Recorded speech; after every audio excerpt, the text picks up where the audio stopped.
would anybody like to... I'm changing it up, Jesus. Would anybody like to volunteer for a player recap for inspiration? I got it. Let's do it. Ooh. To the best of my memory.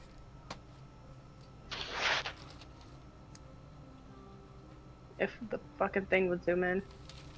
Fucking I Google, will say man. really quickly, I have in my notes for some reason Talric equals garlic. Interesting. That is a choice. Okay. And add anything that I missed at the end, but here it goes. Godry and Jin advance into the cave and see an injured mother manticore and 3 babies and some treasure in the corner. Jin opts out of the suicide mission and goes back to the group explaining what's in there. Rick casts ward on Godry before Godry tries to snake his way along the ceiling to get the treasure, proceeding to piss off Mama. Contagious goes in acting like he's Steve Irwin. Somehow a cave-in occurs with Contagious and Godry stuck inside. Battle ensues. Aowen starts digging them out with her shard. Jin and Jakos are standing guard. The Feathergale Knights are slowly approaching. The Manticore luckily doesn't kill Godry as he's grabbing treasure or Contagious. Aowen keeps digging. The boys escape before the Knights arrive. Jacob plays off the Knights' uselessness, and we begin to go back to the Spire. Beautiful. I don't know if I appreciate my survival being an afterthought. It's an entire separate sentence. Yeah. Yeah. Completely unrelated to the personal feelings involved. Let me get these inspirations added. Just a reminder, after the long rest, Jakos and Ace, you had tried to, or Godry, you had tried to take the spine and had not done well with it. You were really struggling with this unfamiliar anatomy, and Thurl had basically said, "Good try, son. We can do it back at the house. We've got spine removers at home." Um, The spine removers we have at The home. house. yeah. Um, totally lost my train of thought prior to that. Oh yes, after the the long rest, Rick and Jakos, the two of you will still have 1 level of exhaustion. Let me find and add Godry's inspiration. Okay, beautiful. Rick had spoken to some of the Feathergale Knights, speaking out of concern. Feathergaze. I feel like that's kind of like what's the word? Like an not an oxymoron, but like it's kind of redundant because all the queens and stuff that like feathers everywhere. It's like a required accessory. I imagine almost. it's the equivalent of what's the gay pirate show, Beck? Pirates. Our flag means death. Yeah. Yes. Oh, I've okay, learned that Everyone's things some about sort of that. gay. description. I was so confused at first, but that does make perfect sense. I've not seen that, but I've heard it's really good. Dude, it's so good. Anyways, Rick had spoken to some of the Feathergale Knights, voicing his concern about what was going to happen for the injured hippogriff. And they had basically told him, like, we can't do anything right now, but we have a healer, basically we have a vet at the Spire, and they will be evaluated and taken care of there, which Rick seemed to greatly appreciate. Awen had removed some of the spines from the tail of the defeated Manticore, adding those to her inventory, and you guys were going to be heading back to the Feathergale Spire. I don't think I missed anything else major. So with that being the case, was there any conversation or anything that you guys wanted to address prior to returning to the Spire? I want to ride a vulture. That's all I was gonna got. say, I think Awen's tired. As soon as the conversation is done, she finds herself a manticore and is like, let's go, guys. Okay. I know she knows there's a lot to talk about, but it is not here, and it is not now. Player message. How is the hurt hippogriff being transported? He is going to be flown back, being ridden back. One of the smaller initiates is going to ride him back, taking their time. He's not going to be rushed or anything like that. They'll follow behind, essentially. Okay. Could Rick ride with it if it's not too much added weight? To kind of just, I don't know, try to make some bond with it. Make sure that it gets home safe, just in case. Absolutely. Tell me Rick is like, what I'm it going to is- take that. What is it that you are doing to try and bond with this wounded creature mid-flight? Just pet it, I guess. Pet it, just kind of letting it know that, you know, Rick is here. You shouldn't fear. I don't know. Hey, that rhymed. Doesn't want to, you know, like he trusts the knights, but he at the same time he kind of doesn't. So he like wants to make sure that this thing gets back and, you know, gets seen by, you know, wants to make sure that they follow up with their word, what they Okay. said they were going to do with it. Absolutely. So my understanding is that more than trying to bond with it, you're trying to provide some comfort while they are heading back, and you're wanting to ensure that what they said is actually Yeah. taking place. Okay. Yeah. Then I'm If not- I had speak with animals, I'd use that, but I don't. I just pictured you on Oh, this that the is back of this fucking fucking cool. beast, like as you're like talking to it. Okay, then I'm not gonna make you roll anything for that, since you're more overseeing than actively trying to bond. Does that make sense? Yep. Okay. Anything for anyone else that I should make note of? Could it be, since combat was less than 10 rounds, so under a minute, and I popped the fly, could we argue I probably have like 30, 40 minutes of flight left? Mhm. Because in that case, I know it's obviously not 40 minutes back to the spire, but Godry would fly probably like along like an empty hippogriff, and while we fly over, he would sort of survey the land from this aerial view of like the more wooded area, the river, and like sort of just seeing bedded areas that could possibly be used for travel afterwards, depending what direction we're going. Okay, so basically like travel paths, essentially. Yeah. Okay. Did you get what I just drop shared with you?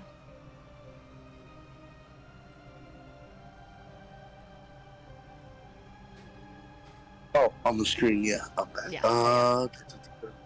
Yes. Okay. Go ahead and give me a perception check while you fly, please. Two. And it would be at disadvantage because you collar. do technically currently have a level of exhaustion. It's cute. Yep. And what check was it again? Perception. Perception. Dun dun dun dun dun. Oh no. Okay. So with that, what I'll say is what the map that I've shared with you, that's the overall gist of what you can see. You know, being tired, you can kind of feel your system like struggling to stay up and alert and working appropriately. You can feel things like kind of worrying and slowing, and having to kind of like blink your optic lens, so to speak, clearing your vision from time to time. It's harder to focus and really get a good look at any kind of specific paths other than the large overall. Does that make sense? Yep. Okay.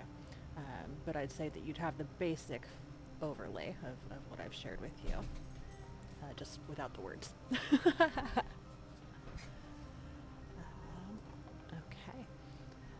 as you guys return to the spire, the doors of the stables that you guys had left from are all... Bye, Godry. Hi, Godry. Are all still open. Well, not all of them. I believe it was 6 that had returned. So half of them are closed, and so that, Awen, you guys don't technically have that yet. I've put it in your inventory so you guys as players would know, but the loot has not been dispersed yet. No, the shard. Okay, sorry, I thought you meant the other item. Noted. No. Thank you. Okay. So you guys on your flying mounts with the riders that you are paired with, and unless Jacos would actively try and stop you from getting a vulture contagious, you would be on a vulture. Not Oh. important, but I cannot see to my item. I do know what it is, so it does not matter in this moment. Okay, let me go ahead and fix that now. It's unidentified? I don't even see. Oh, did I An not? additional Okay, item. let me bring that up. Thank you. My apologies.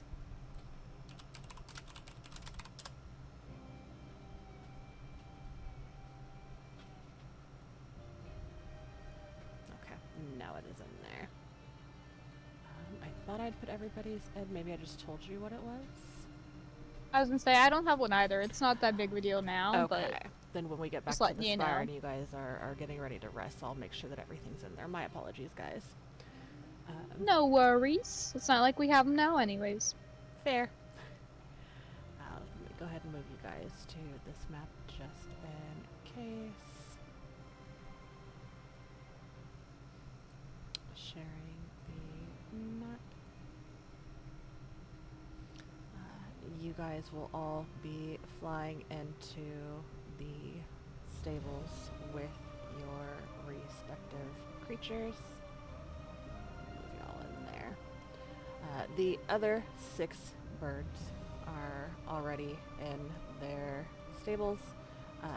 You see that they are in the tail end of the process of taking off the saddles and getting them situated for the night, closing and securing the outer doors. Upon I would say, what time is it? We left really late in the night. Is it like morning now?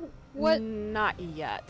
So I'd say Okay. with everything that happened between the time you guys left and then everything that took place and returned, it's probably like 12:30, 1 o'clock. It's Oh, late. shh. Yeah. I'm thinking it's like 3, 12:30, 4 1 o'clock a.m. on the second day we haven't slept. Yeah. No, for sure. Yes. Who needs sleep? We'll sleep when we're dead. Kill me. Anything that you guys would want to do prior to going upstairs to your room to rest for the night?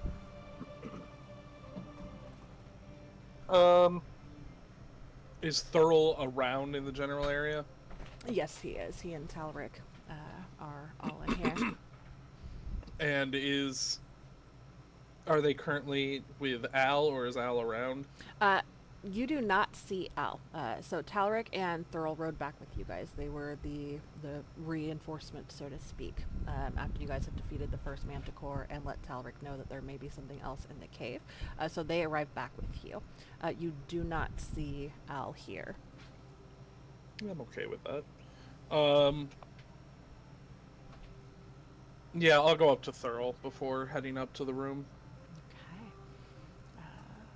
Okay. And you said he's with Talric? Yes. Yeah, I'll go ahead and put them on the map.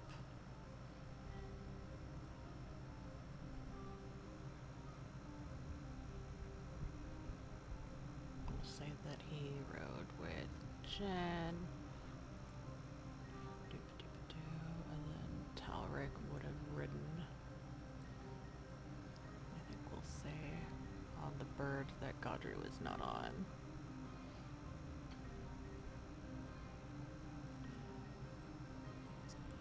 And then Rick As you return, the rider that you're with talks to one of the Feather Guild knights. You hear the exchange basically saying, you know, stay with him. I'm going to go and get the healer. And then we'll make his exit and heading upstairs. Thurl and Talric both look very, very tired, but there is a beam, kind of, that is coming from Thurl. And as he turns to see you, will kind of not give a look, but there's a line that his mouth is pressed into as he gives a nod and will tell you, well met. A successful hunt then. I would say so. And he watches the other knights that had basically loaded up the body of the manticore, kind of laughing and joking and making comments, will carry it up the stairs. Well, I assume we have a conversation that needs to be had, but hopefully that can wait for the morning. Yes, I'd assumed that. And he kind of looks over the used and abused lot of your friends and kind of chuckles. I'd assumed that. Awen's already just dragging their feet up the stairs. I'd Just assumed ready to go to bed. that this was well overdue. Though if you Appreciate would it. like to speak now, we could. I Speak think now waiting or would be the forever hold best. your peace.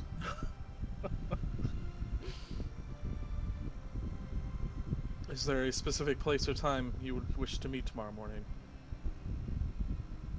I've got nothing on the agenda. Nothing pertinent, at least.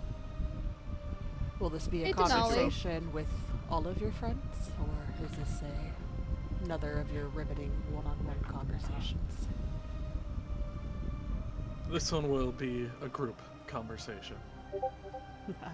He pats you on the shoulder and says, I look forward to it. We can speak after breakfast.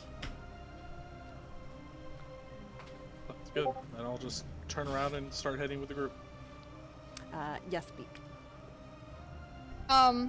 It went away. I was gonna ask if there was a fan blowing on you or something, because it sounded like your mic was there was wind, but it went away, Oh. so never mind. Thank you. Yeah, there is a fan.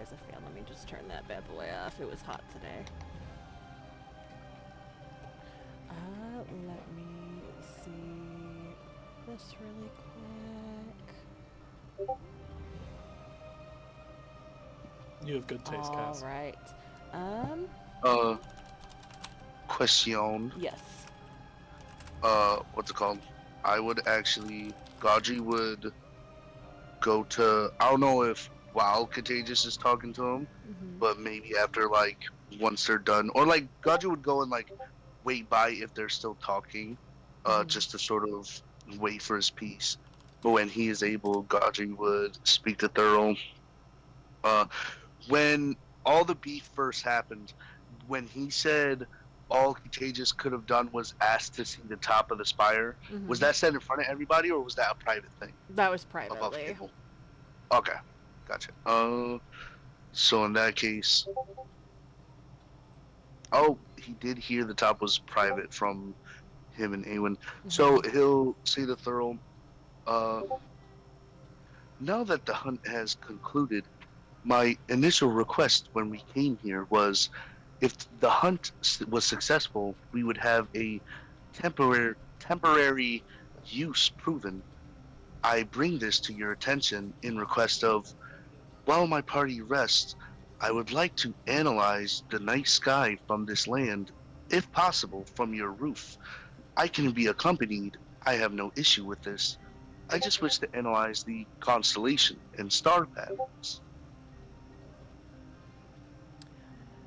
Okay, so question above the table, because his initial reaction is going to be to incite you, just Okay. because of the exchange with Contagious earlier and everything. So I'm going to either have you roll a deception or a persuasion based on whether this is truly your intention or if you're wanting to get up there to be a nosy Rosie. So I'll do. So I will do persuasion because Okay, he is trying to. perfect. Ding ding ding ding ding ding ding ding. Ding ding ding ding ding ding ding ding ding ding ding ding ding ding. Oh my god. So, before you use an inspiration, Oh no, I'm you're okay, cool. Because you are not deceiving him, and he rolled a 19 pre-modifier with his insight. Okay. He is still going to be hesitant. Okay. And he'll you watch as his body kind of doesn't really tense up or become rigid, but he'll fold his arms across his chest, and you can feel his mind racing as you see his eyes kind of scanning you, almost. You're not that guy. You're not that guy, bud. And he clicks his tongue before responding. I would be more than happy to allow you to have access to the pinnacle, but given previous encounters, if you will, I would like to have some of my men there with you. Not for any nefarious reasons, but just to ensure that there are none on your end. Gaji will nod. That is fine. As I said, I do not mind, and it is understandable if I were to be accompanied. As long as I can analyze the sky for a temporary amount of time, it is appreciated. Of course. And he will place a hand on your shoulder as he goes to kind of walk away, and will tell you, Talric said that you were quite impressive during the hunt. Well done. And begin to ascend the stairs.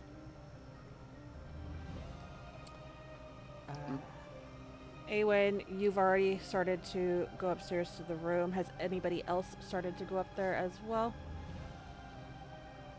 Gone from the second we landed. Beautiful.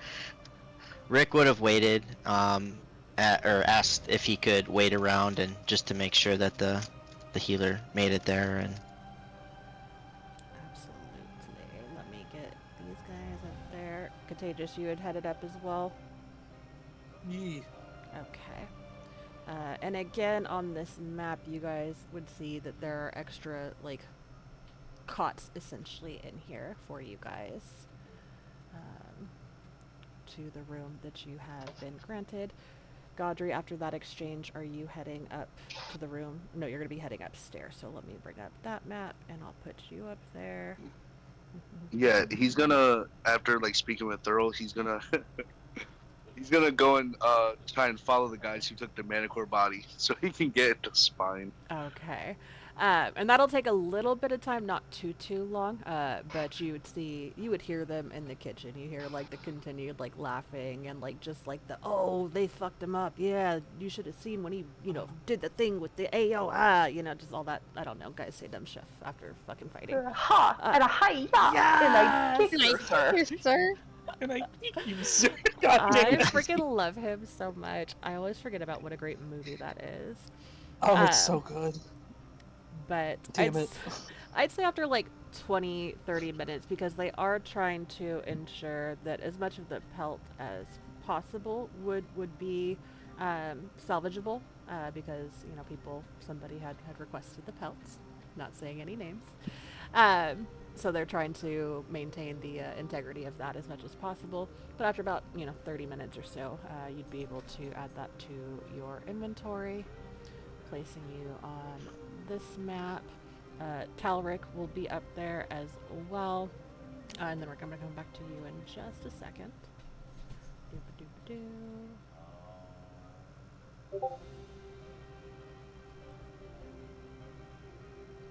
Visible.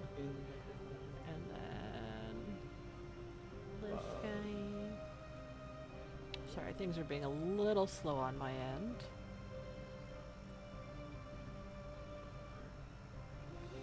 Unacceptable. I know. I know.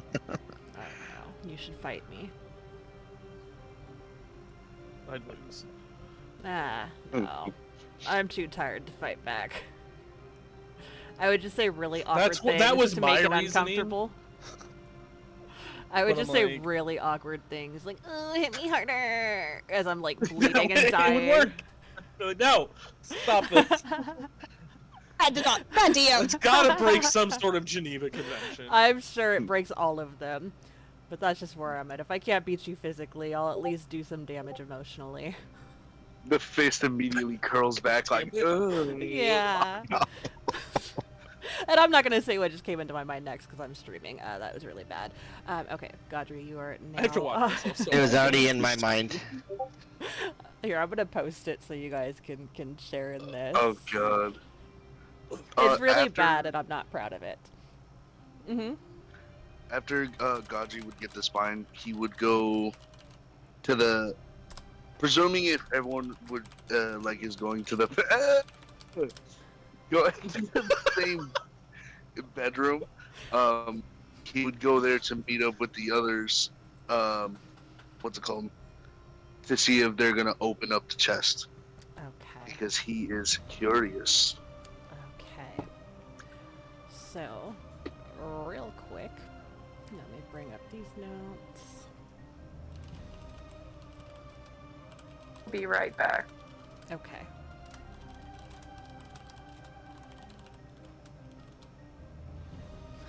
It's just blood.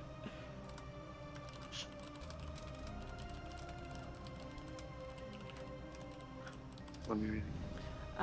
So after like 5-8 minutes, Rick, there is a middle-aged woman who is brought down, one of the women folks, if you will, who is Women brought folk. down to the stable.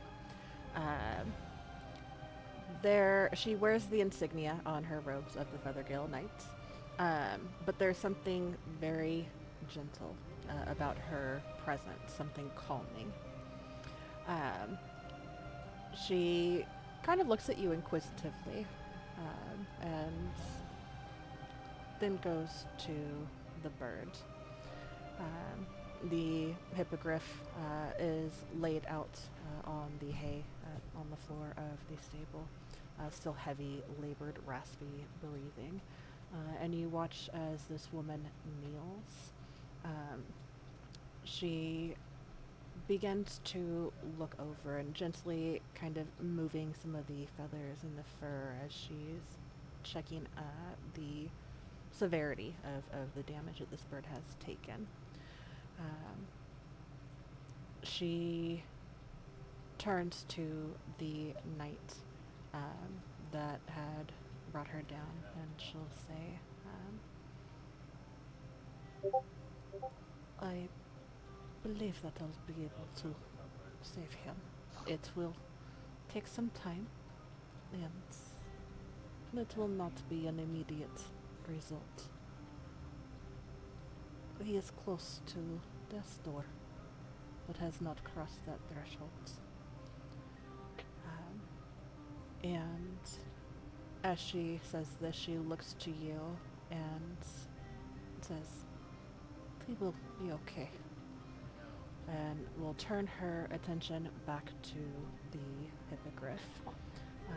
She pulls out a pack and sets it on the ground and she opens it and pulls out a silvery powder of sorts, and a couple of other things. Let me see what is going on. With a 14, assuming that you are inciting that she is genuine in this. As always, with this being the first time, there's no point of comparison, really. But there is a softness in her voice that is only outdone by the softness in her eyes. You watch as she has been touching the bird and evaluating that her touch is gentle and deliberate. She almost flinches when the bird kind of recoils in pain as she touches some of the more sensitive some of the more hurt areas. And Good censorship. thank you. There doesn't seem to be anything but genuine concern and intent here.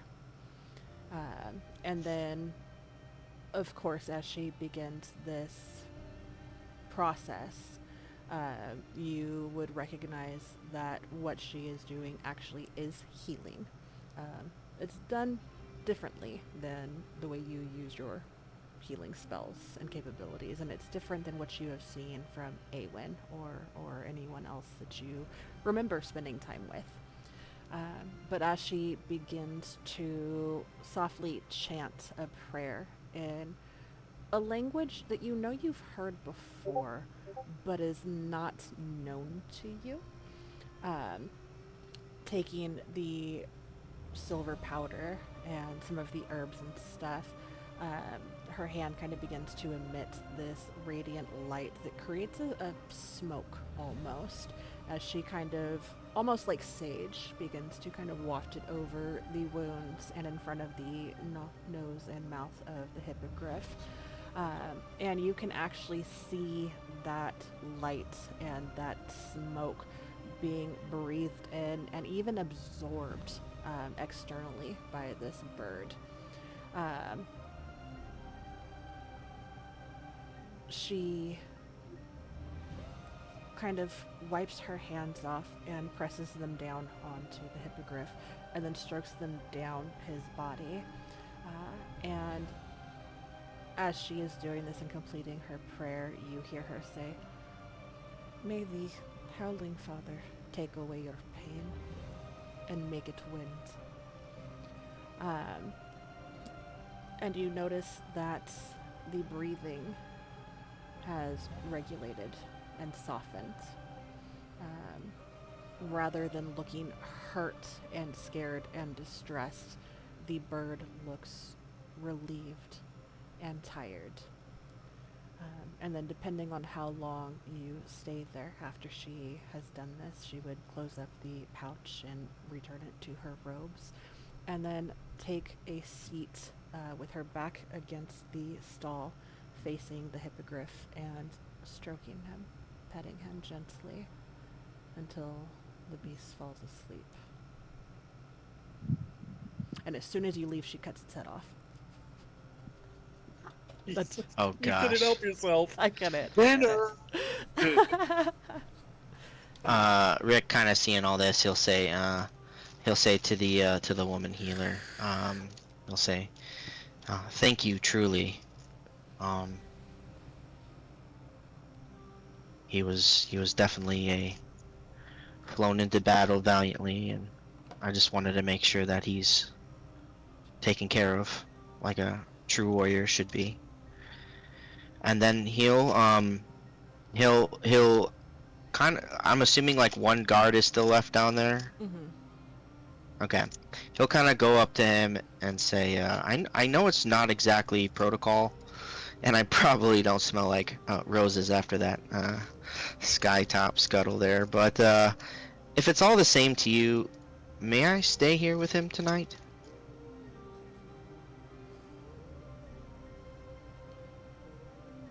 For what reason? And he's not saying this, continuing the insight that you rolled before. It's not him being aggressive or anything. There's genuine confusion. Why the fuck would you want to sleep in a stable? Yeah. So he would say it's my nature to never give things up and to never let anything down. And I wouldn't be me if I didn't stay and just make sure that he at least gets through tonight. You can chain me up, you can do whatever you want. But as long as I can stay here so that he knows that the one that saved him is looking out for him. That would mean the most to me. He looks to the woman in the stable, who is watching the two of you, and there is an exchange between them in a familiar but unknown language to you. And he kind of just shakes his head at whatever it is that she has said, and then shrugs and points you to her. And she will speak up and tell you, it is quite honorable that you are wanting to ensure that he is safe and recovering. You are welcome to keep me company for the night if you would like, though it is not necessary. By the looks of it, and she kind of smirks a bit, you may be better off resting in a bed. Rick will kind of smirk and,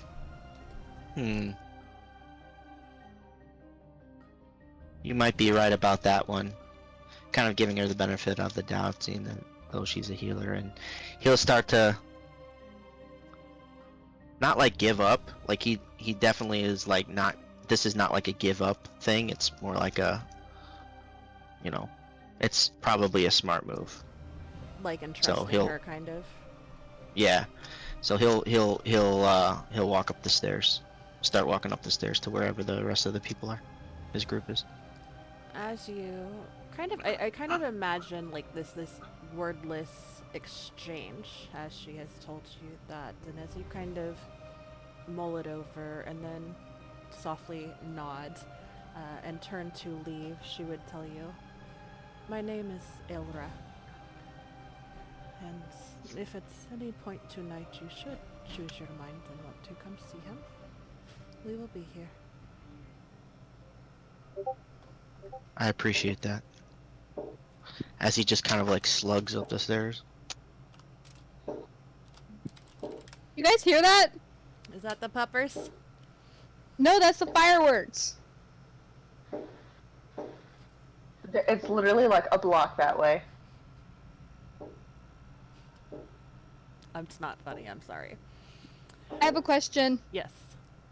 I feel like at this point I gotta know which hippogriff was it that was injured? I have all of their names. That one specifically, I'd actually made note Roll because a I was die. like, these fools are gonna ask about it. No, I made note. Let me just go back to it. I highlighted the name.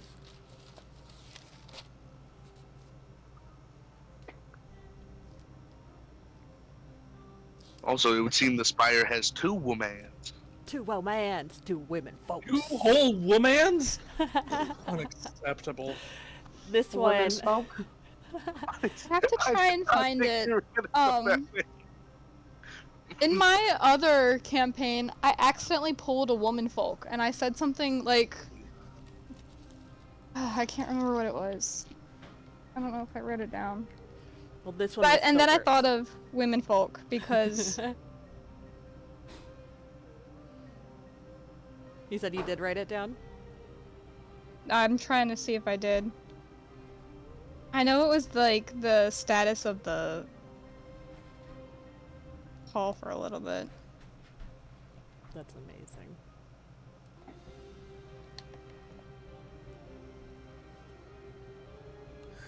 I didn't write it down. Unlucky! It wasn't Tuna, was it? No, it's Filbert. Okay. Gilbert, no! Not the Filberts.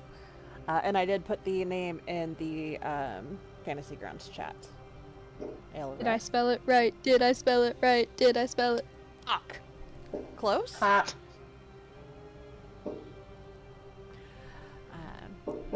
Okay, so Rick, you are going up to the room now.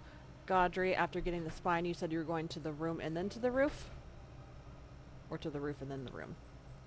The room and then the roof. Okay, beautiful. Let me put you guys on here and I'll reshare this map.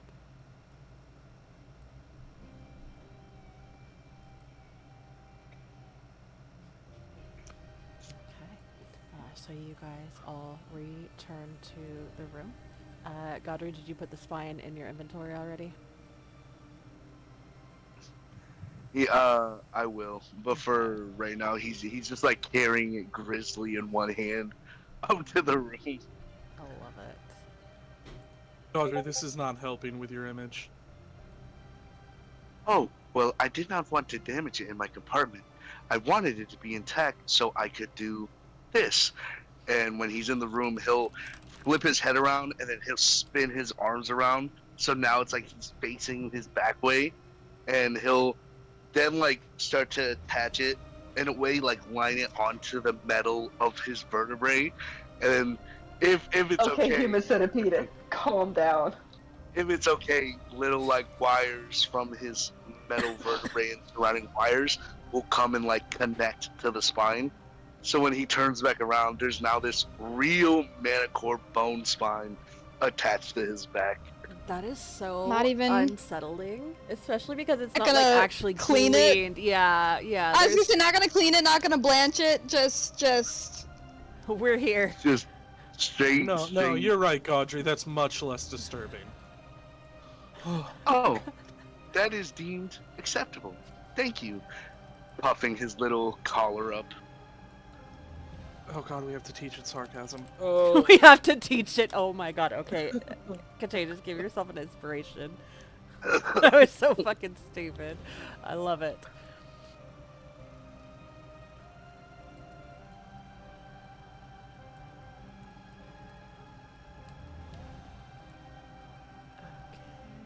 I am putting these items in your inventory now, making sure that they're in there. Awen, did I send you the note with which ones specifically are on there? I think so. Okay, perfect. Like what all the different beads were. Mm-hmm. Yeah. Okay, so I'm just gonna get all this in your inventories. Oh, Those are beats. all yours. Don't. I was gonna say, please be the one table that doesn't go that route. Be the one. Be the change you want to see Oh, in that- the world. Oh, I wasn't going that. Oh, okay. Well, See, now my my head went problem- there, but I wasn't going there.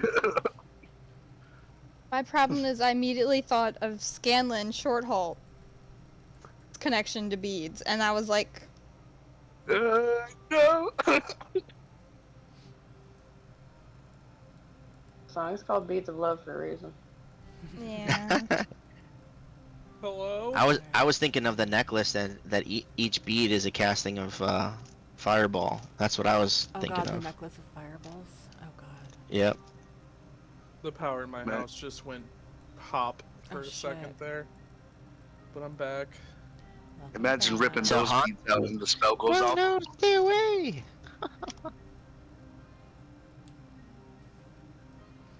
Okay, so returning to the room. What would you guys like to do? I assume Rick is gonna kind of stumble in a little after everybody else because of his little adventure with the hippogriff. Yep. So when Rick comes in, I'll just kind of shoot him a look for a second. How's it doing? To me, it looks pretty touch and go, but I have full confidence in the healer. I think she'll do good work. I can even check on it tonight if I want. So That's good. I would assume whoever it is they put in charge of that has a lot of experience, so they're in good hands. yeah. Awen is sitting on like the edge of one of the beds. I assume there's multiple. Yeah. Yeah, there's cots in there for just ca- everybody. Just quiet.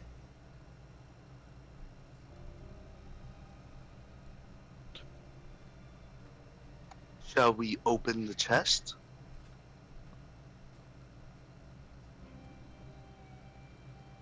Wait, Right. do we even know that a chest was recovered?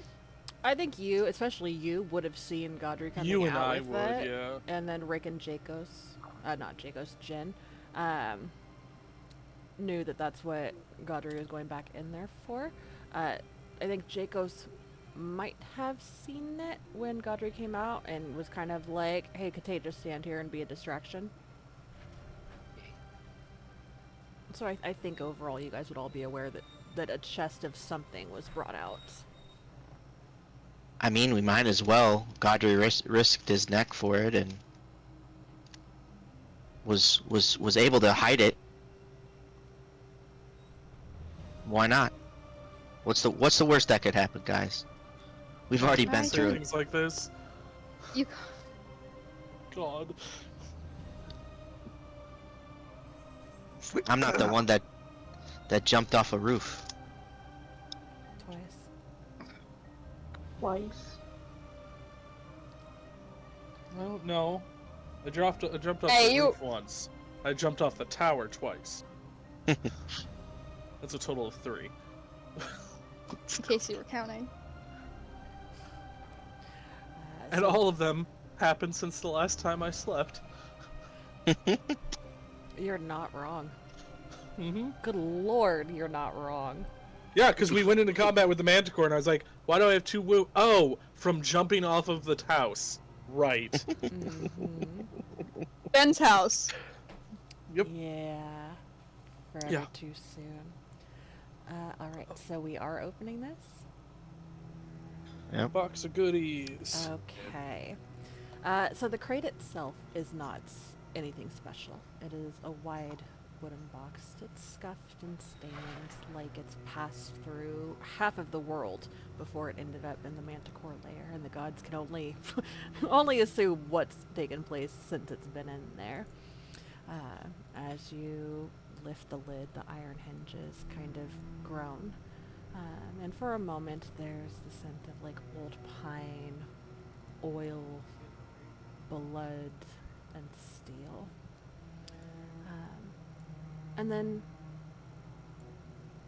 there's something that catches the attention of each one of you separately.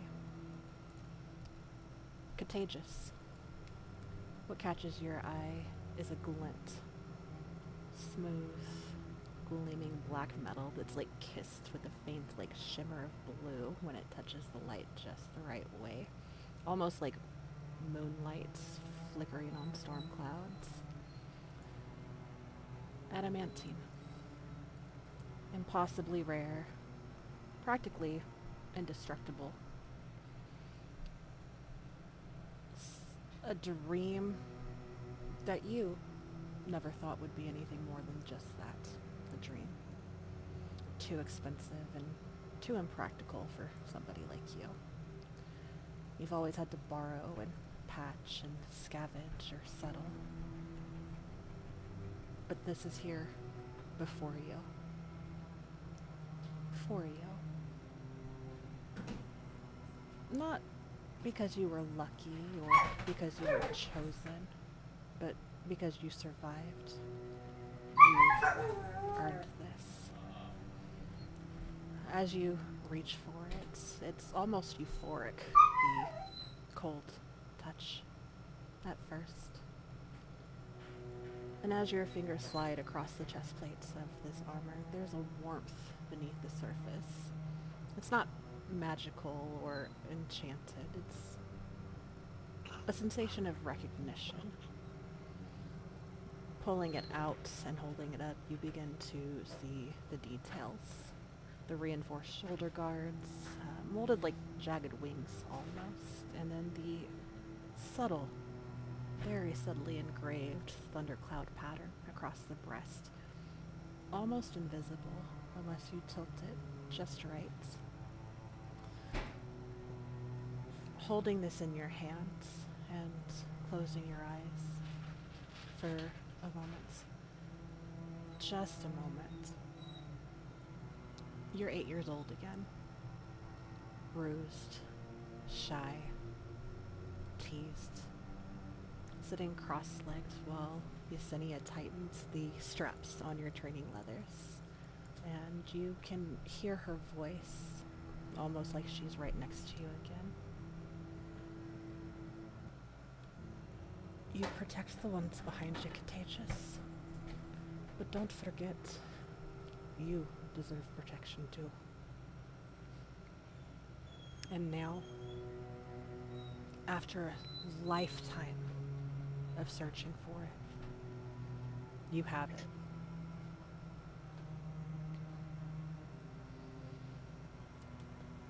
Godry, what catches your attention is initially a soft hum, a note that you feel that almost draws your hands unintentionally into the chest. You pull out a tablet. Etched glyphs kind of shimmer faintly with the cold violet lights. And as your optics begin to flicker, you feel a sense of recognition. Almost innately, you open yourself up and slide the tablet into yourself, and you feel the audible click as it nestles into place. Like it's meant to have been here all along. Suddenly, there's a burst of static that erupts in your vision. The world distorts in waves. Trees, your new companions, the manticore, the sky, all fading and pulled into a tunnel of like cascading black and violet lights. Suddenly, a voice within your head. Syconomus deployment failure. Directive suspension. Contingency enacted. Whirs and grinding. Initializing subsystem. Directive Guardian. Authentication protocol. Syconomus. Mark. Beta. Confirmed. And there's a flash in your mind, and as it clears, you were looking through a different pair of optics, sleek and unmarred. The pod's interior glows brightly around you, blues and greens, control runes shifting in your periphery. Outside, the battle rages. There's bright arcs of like red Githyanki fire cutting across the Taliferi's fleet, and you feel your pod being launched, fast, precise, and the view twists violently. There's a sudden impact. Black liquid, thick and viscous, coats the pod as a tear in reality opens wide. Like a shimmering rift that begins to suck you towards it. Screaming codes and glitching systems and language being overwritten. Subroutine breach. Directive error. Scramble. And you are plummeting. This time into water. The murk of a lake. Your systems jarred, fighting, rebooting. A name overwritten in Talifari's script. As this codex begins to fully interface with your core, during this out-of-body vision, in the present, new symbols begin to scroll rapidly across your optic HUD. A voice here in the present. Dominion through restraint, control, destruction, subjugate if necessary. Directive Guardian. Rage. Conversion. Combat focus engaged. You feel lightless, weightless, but rooted. That hum begins to die out, and you feel fully assimilated. The voice once more, calm, mechanical, and familiar, whispers almost with a quiet authority. Directive acknowledged. Subroutines reinitialized. Godry is designation, but I am Syconomus.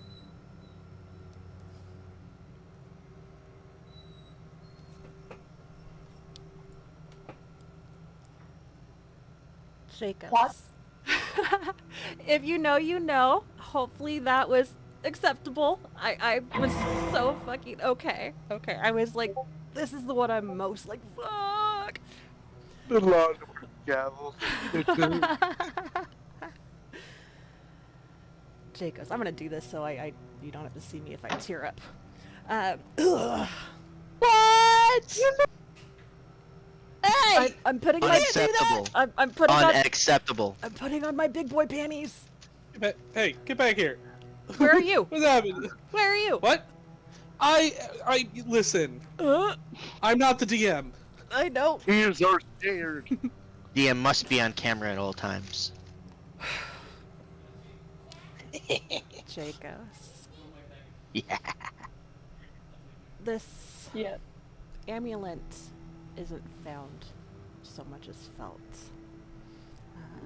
Your gaze draws you forward towards this open crate, and your gaze drifts without your will to this simple dark sliver of crystal. It's irregular and jagged and hanging on a chain that shouldn't have survived this long.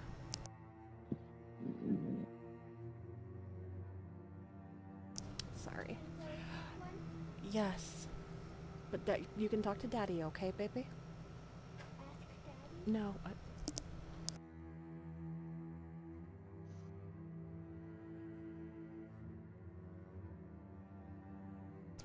Sorry. The shard, like, pulls you in, and it almost pulses faintly in your vision. But as it does, with each pulse, you feel that reverberate through your minds. Reaching for it, you see that this is a shard of shadow pressed into glass. And as you wrap your fingers around it, the air thickens. Not with malice, but with intimacy. There's a shiver that ripples across the back of your neck as you pull this out of the box. And for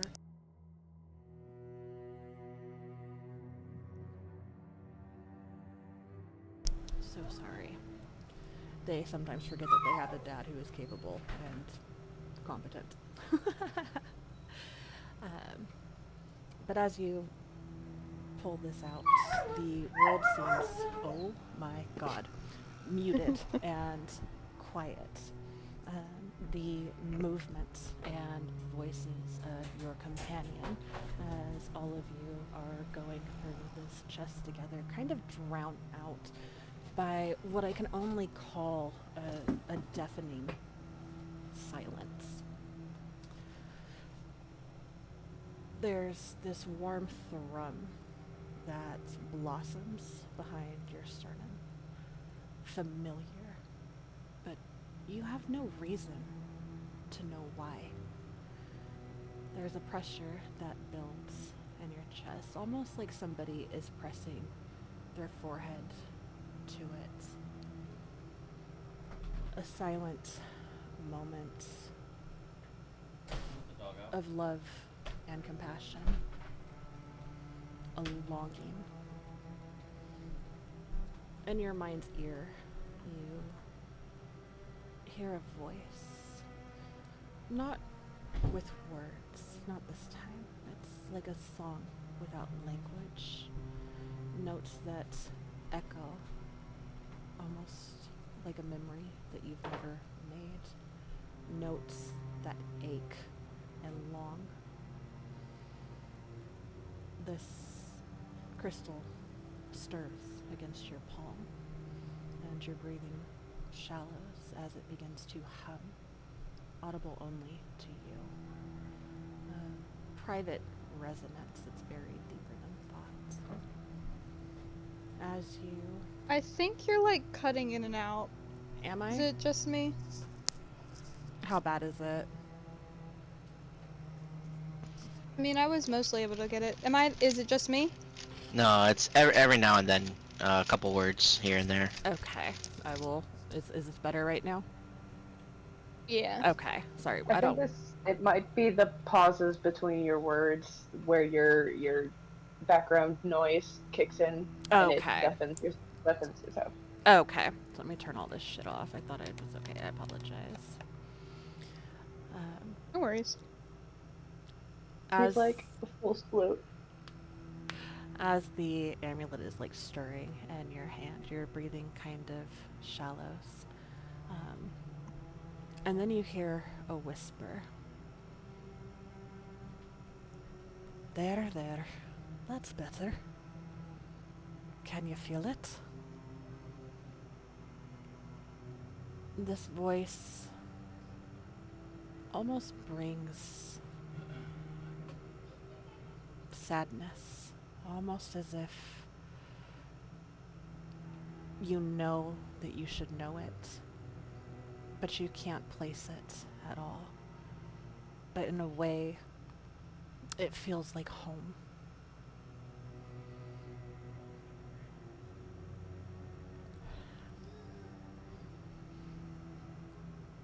I keep trying to tell you that you're stronger than you believe yourself to be.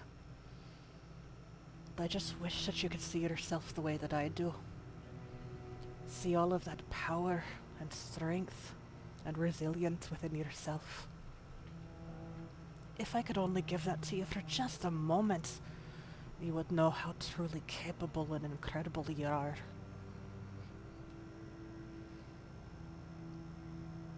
But even if you're never able to see it yourself, I will always be here to see it for you. The moment passes, like my tears sliding down my cheek. The hum fades and the room returns to normal. And somehow, like, this defies all logic. It defies all knowledge you have about archonic possibilities, but you're aware of it now. Not the shard, but the way that he touches you from within it. The way that it reacts to your presence. That flicker of borrowed power that surges at your fingertips, offered to you freely, like a gift. Not asked for.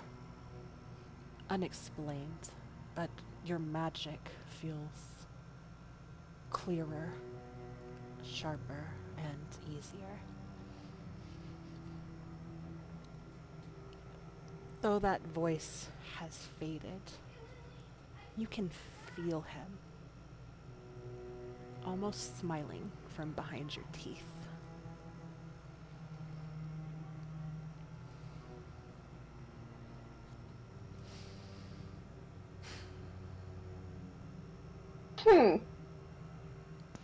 Here's a tissue. Thank you. Thank you very much. And This is such a big moment! it's just because, like, everything that this is leading to, ugh. I don't know, you guys it'll be don't know, so good. but I'm just like, Awen, you also feel Ooh, a draw to the chest, and you see, against your doing, against your willing it, a silver thread thrusts forward from your chest into this box. And that pull draws you nearer. thread of awareness that tightens as a familiar sense begins to wash over you, and no, familiar senses. The veil between this world and this moment and something older and deeper has thinned for you once more. The windows in this room are closed, but there's a breeze that stirs at your hair. You feel the heat of a campfire warming your bones, though none is present. You smell fresh grass and hear the rustling of leaves. You feel the earth shift beneath you, all simultaneously. You hear and feel rain pour down from above, kissing your skin, drenching the entirety of you. There's a chime, a single clear note, almost like a crystal bell that's been dinged, that you feel vibrate down your spine, through your ribs, and in the old scars that the blights left when they left you for dead. And then you see light. And as all of this fades away and you look into the chest, you see a necklace with beautiful, simple beads, almost calling to you. And mist begins to rise up from around the necklace and pool around your feet. As you reach for this necklace, there's a rosary of lights, if you will, that kind of ripples along the beads. Taking it into your hand and pulling it near, a distorted series of voices strung together speaks.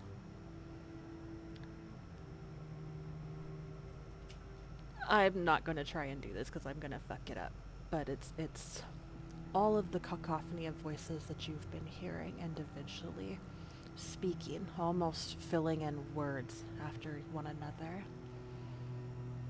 Child of the truth, child of faith and of spilled blood and prayers whispered into the dark corners of the world. We have heard you. There's a lull for a moment as all of your senses are kind of brushed at once.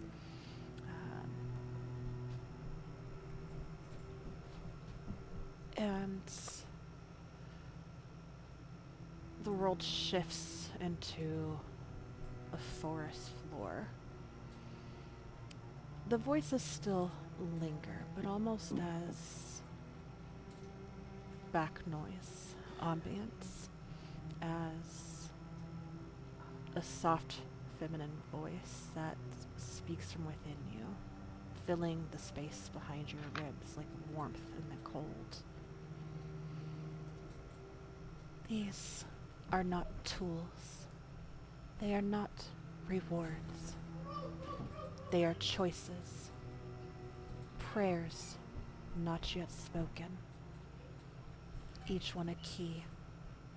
Each a door. You feel an elemental presence now more clearly than ever before. Wind coils gently at your wrist as fire burns in your chest. The earth steadies your stance and water beats faintly at the corner of your eyes as the light pulses once more and the mist fades. And all is still again.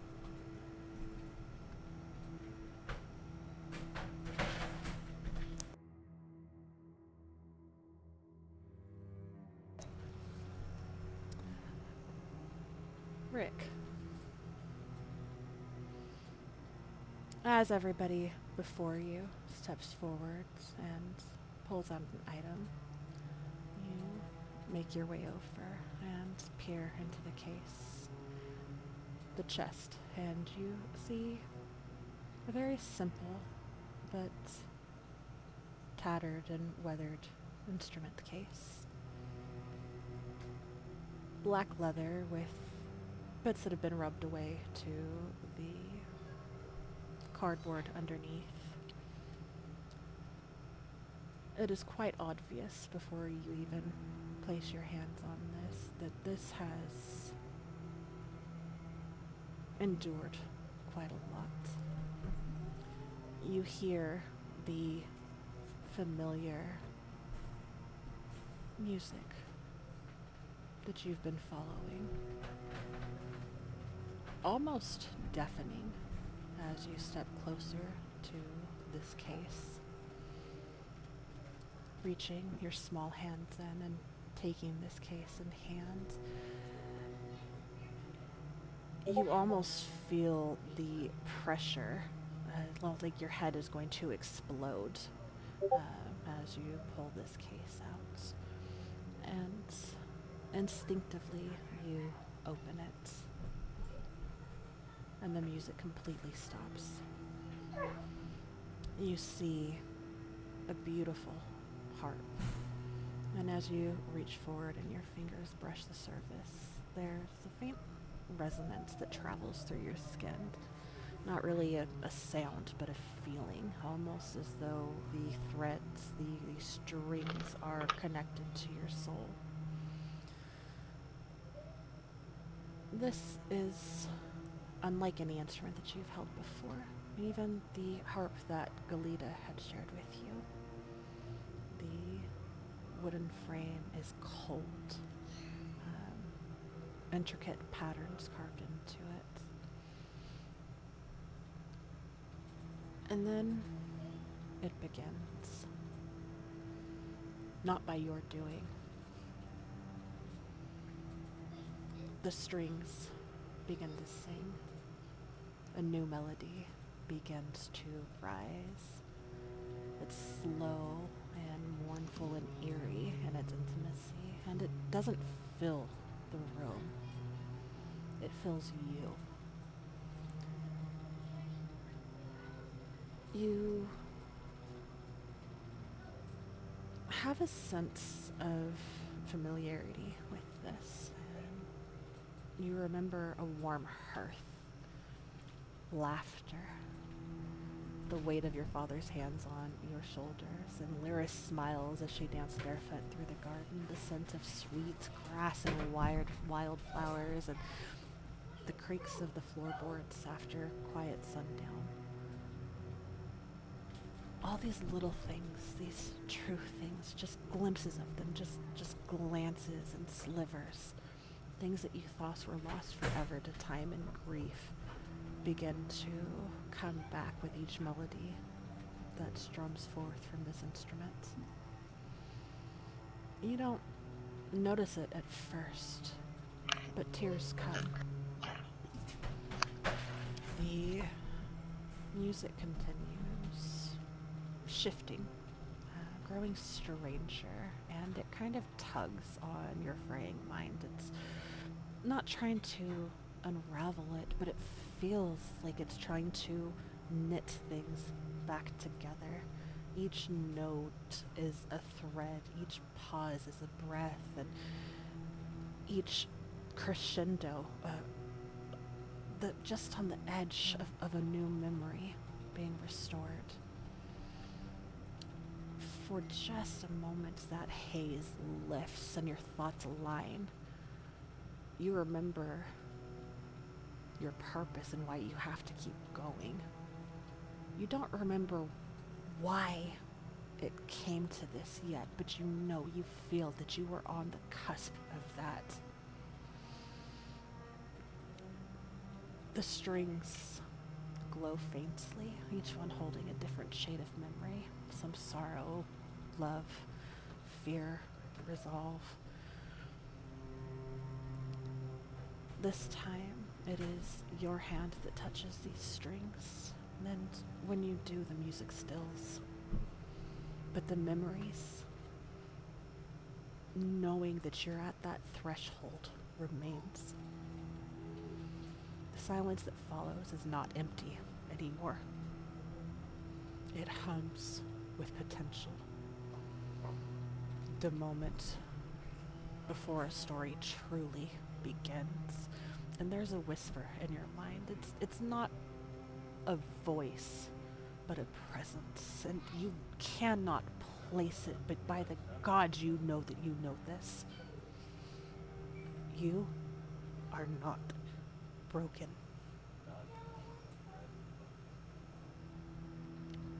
You are merely unfinished. And the heart pulses in your hands. And you feel that connection. Fragile, but undeniable.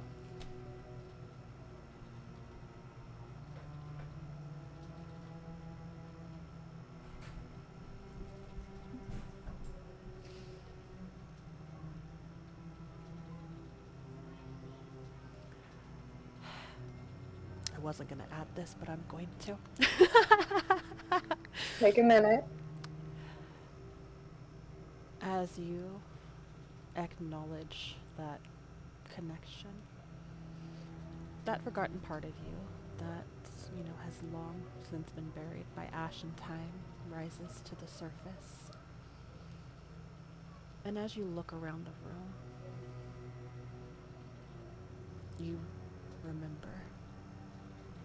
You are Rick Roll. And you were never gonna let them down.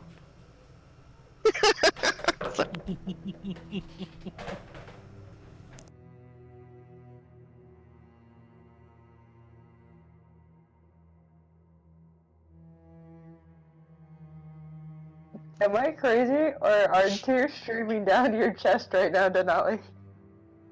Yes, I was trying to not draw attention to all of that because I was like, I'll just get it together and put on my big boy panties. I was not, oh my god, what was the word? Dewy. I don't think that's the word. Glistening.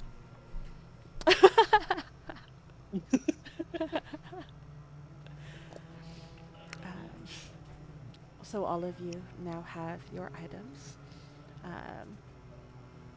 What I basically just narrated to you felt like it took as long as it did just now, but happens in that just the briefest of moments as you take possession of your items.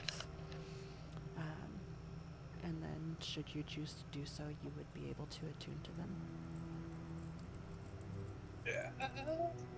100%.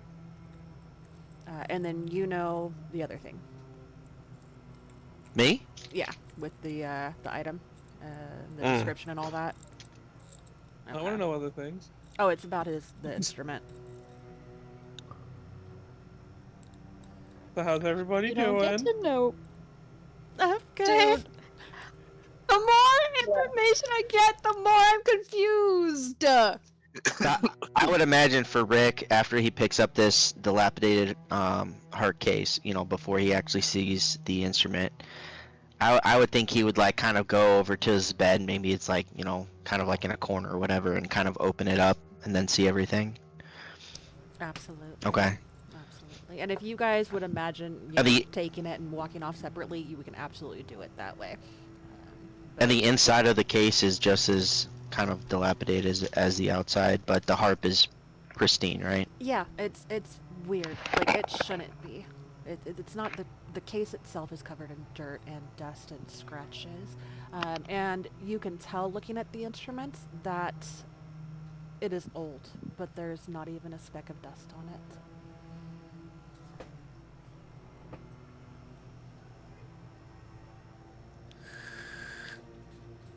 Above table, my notes are so laggy because I got almost everything word for word and my fingers were flying. I have so many typos I was just like, get it out, get it out, get it out. It's okay. Stuff like this I usually type up the backbone of, so if you need anything for your notes or your records or anything, let me know and I can send you the thing. Oh no, I got everything. Oh no, we're good. Ooh. Everything is like. Hold on, where's the menu? But I would say Godry would. I think Godry would just leave. He wouldn't say anything. His What? chest plate would close, and he would sort of shudder for a moment as his screen goes fully black, and it would come on as this sort of, not like when his night vision comes on, and it's this sort of more staticky white flickering in darkness, but now it's this almost, it's this gray fixture, and it looks like every now and again this white pixel in the middle is like a sonar ping radiating like every few seconds. So I think once that light comes on, he would just fully autonomous just like each body part would turn around individually, so like chest, head, whatever, and then he would leave out the room. And he'll proceed to the roof. Beautiful. Are you guys okay with taking some time to discuss what we're doing now before we move up to Godry at the roof and take our break before we get there? Yes. I guess.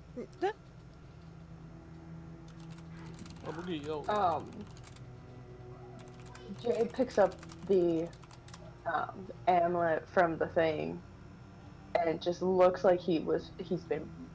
I mean, he's looking rough, but that's from the exhaustion and everything. He looks like he just got punched in the gut.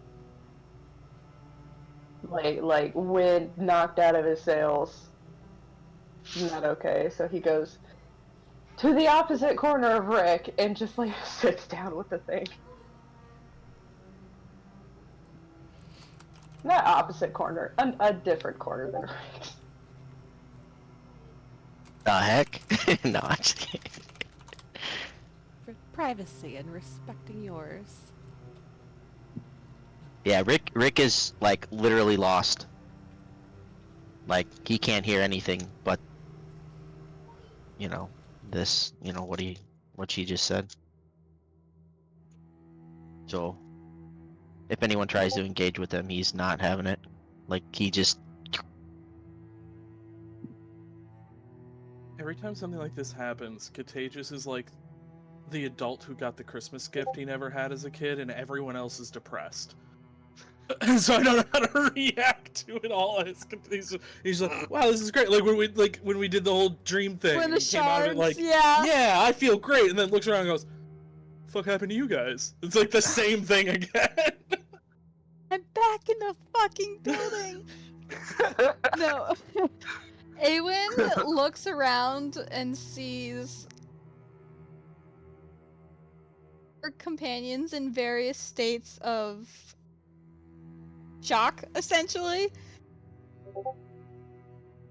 And also feeling her confusion, and like Godry just walked out, and like she doesn't know what to do. She thought they were coming here for a conversation, and now she's also caught off guard with this thing, and like everyone seems there's weird vibes in the room.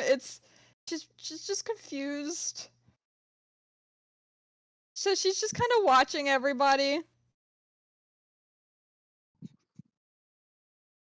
Yeah, Contagious would probably, after the initial like shock wears off, look around the room and be like, "Oh," and just kind of go to wherever he was going to be sleeping and just kind of put the armor down, not worrying about it right now, and just sit on the cot and kind of not make eye contact with anybody, waiting to see what happens.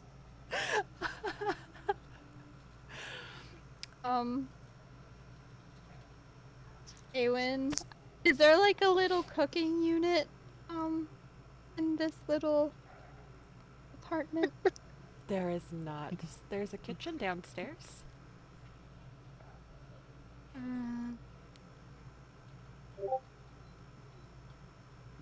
Awen will excuse herself just briefly. She's gonna go downstairs and get everyone tea. No. No. No. What do you mean No. no? The last time we No, drank your it's tea, we were in psychedelic Jen's tea. house and we all went crazy. Like, woo! Oh shit, that's right. I forgot about that. I'm not drinking your tea. Oh, that's so good. No. No. No. I forgot about that. No. Funny. What did you put in this shit? No. That's It's like, pretty fine, fucking I'll funny. Actually, grab water then, okay? Like, a midnight snack, something. Okay. She's like, I don't know what to do in this instance. I drank tea to calm me down. You've given Rick a complex. Psychedelic tea. Ewan canonically microdoses on psychedelics, but to the point where they don't affect her, just everyone else. Oh my god, I love that so much. Canon. Ewan's Yes. constantly microdosing to where everyone it's like a major dose. Everyone else is tripping. Ewan's just like, hey guys, I'm bellowed out. it's crazy. But Oh this is my what God. Compared to my sister, who has been smoking since before I was born and takes a dab a day. Yeah. Die. That's Yeah. it, Andy. Instant That's death. right. Oh my god. Oh, That's what used so to funny. be. I forgot about that. Yeah. Nobody's drinking tea. Okay. They would have this. So, Awen, if you were She'll- to go down to the kitchen for that, they would provide you a kettle and everything like that to heat water, and She'll- would. She'll ask if they have any tea because no one likes her tea. I feel like they would have some. They would have it's almost Yeah. like a chamomile wildflower tea, and canonically they also microdose. No, I'm just kidding. That's Can crazy. you imagine? What But are the yeah, chances? they would have tea and they would provide you the kettle and all of that for that. They would also give you like a little, like almost like a charcuterie board. Not anything too crazy Nice. extensive, but a nice little spread of like, you know, some fruits and some meats and cheeses. And I think they would have almost like I don't know what it's called, like the baguette slivers rather than crackers. Yes. So, Oh my God, I want some of so those right fucking now. good. That was some fucking sun-dried tomato. Ooh. Yes, please. Awen is very kind and offers to be doing all of this herself, and she's very like shows her Wow, what a gratitude shock. towards the kitchen staff before quietly, you know, making her way back up with a little tray for everyone. Absolutely. Making my way. And while you were down there, you would see that they were in the process of breaking down this beast. And one of the knights would tell you that Talric had informed us that you were wanting the pelt of the beast, so we have removed that and we'll be able to clean it for you and have it ready. Above table. Mm-hmm. Was it me that asked for that? Yes. Yeah, and he's saying this to you. I forgot. Yeah. So Yeah, he's yeah, saying that yeah, Talric yeah. said that you had. Yeah. But would tell that you mean? that all they're doing is cleaning. So they're not going to prepare it, but they're going to make Yeah. sure it's not all Yeah, yeah, gooey yeah. and Yeah. viscousy. And you could have it and do what you want with it tomorrow. Anyone's gonna have a bear pelt and a manticore pelt. She a bad bitch. And over here is my collection of things that tried and failed to kill me. Oh, sweetest little girl. to varying degrees, but still. Yes.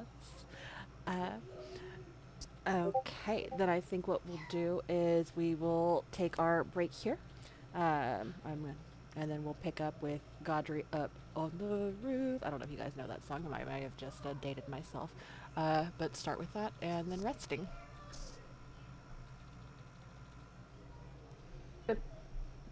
Oh, right. See? Put my DBRP.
What'd you Muted. do?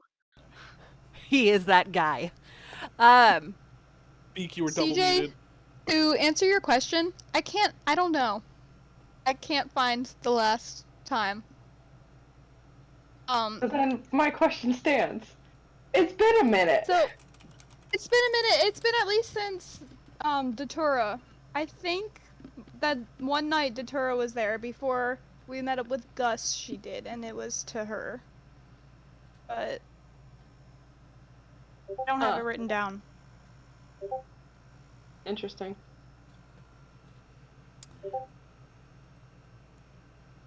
let me grab this. Interesting. Okay, Godry heading upstairs and going to the spire, the peak of the spire.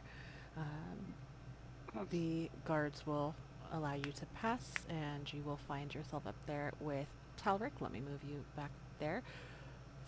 Fuck my butt and call me Susie, y'all. Whoa. I'm so uncomfortable to be up here because something happened, and I don't know if I want to be up here by myself. I'm in danger. You're fine. You're totally fine. Let me share this for you.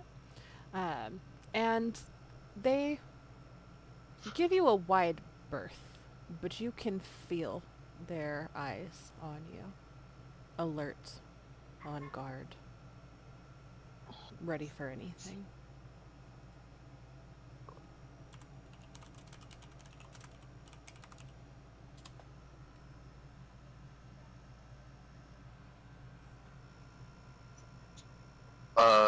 He will walk forward. From up here, am I able to see the direction in which we came from the Manicore Cave? Yeah, that would put you over on. Nope, don't move the whole map, just move the Gaudry. Do it. Execute Order 66. Gotcha. It would be over here.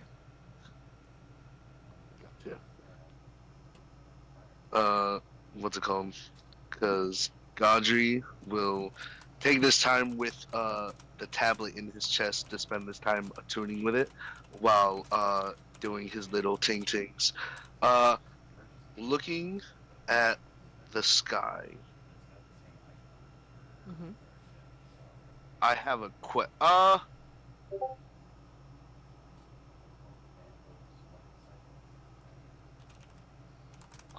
I don't know how to phrase that question, so I won't ask it. But from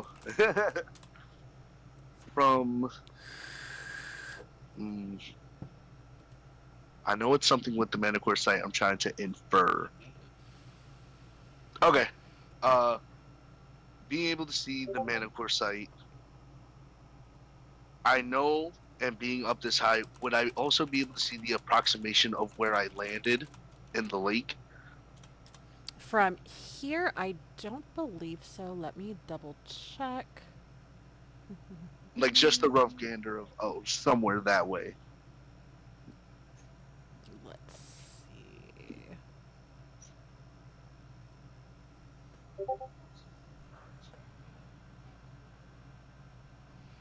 No, it would be way too far.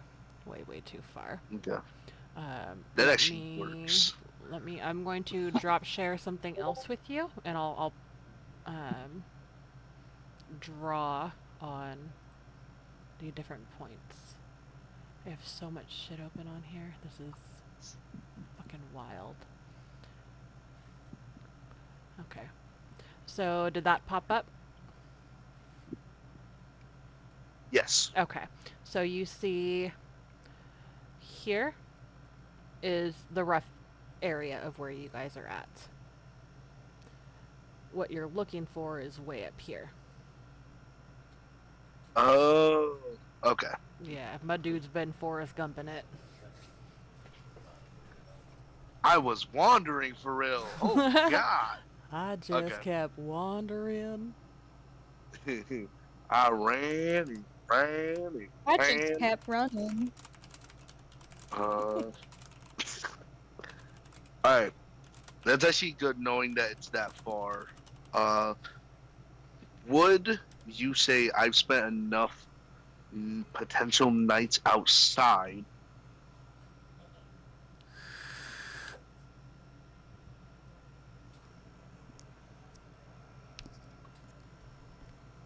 No, I can't word it that way. And then seeing where the Manicore stuff was at the bottom. Yeah, roughly like in this area. Essentially. All right. Food for thought. And was it ever shared that we were like where the party was trying to head? Like, was it just to find where the cultists were, as far as Gaudry knows, like where they led to? I think the party, and guys correct me if I'm wrong, had shared that they were following the cultists. They did not know that they were going to be going to the Spire, just that they were following these people because there had been cult activity and they were like super sus at best. I don't believe that they had shared any of the other possible destinations like Belliard or Summit Hall or anything like that. Correct. When Gaudry kind of intercepted us was after we had seen the cultists take off in the direction of the Spire, so we knew that we were moving towards the spire. Obviously, we had no way of anticipating everything after that, but you knew that we were headed in the direction of the spire, trying to follow the cultists. Gotcha. Okay. Um. Excuse me. Okay. Godji's sort of taking this moment to really be up here gaining his bearings over, like, sort of compiling data over the past few days of where he's been, where they've been, and the sort of, I guess, rough layout he's trying to gather of the surroundings around him. All right. After that, just sort of gaining his bearings and looking to the Manicore cave, or like in the direction, he'll sort of look up at the sky and Hello, God. It's me, Margaret. yo, my guy, can I go home? Ewan's been trying to do that this entire time and it has not worked. I mean, it's worked. It just hasn't been clear and concise. It's been very, very bad.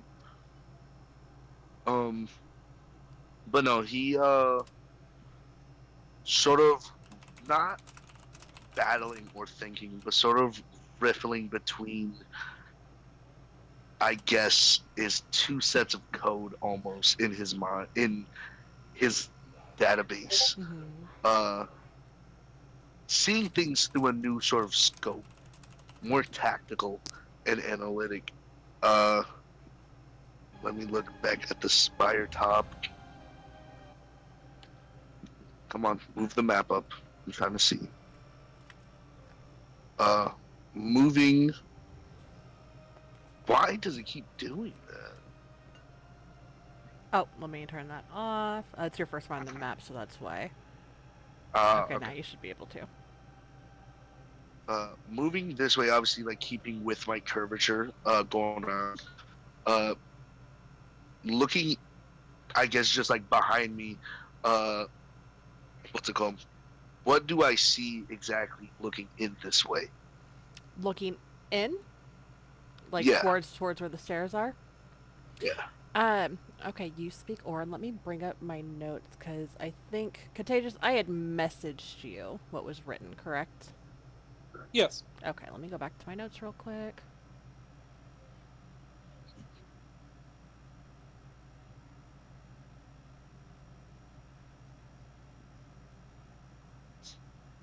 Oh, and I know what I'll do with the nice guy. Yeet the baby. Don't kick the baby. Kick the baby.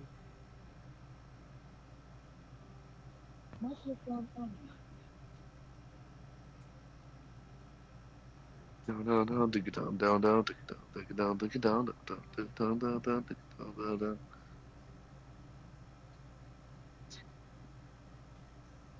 What?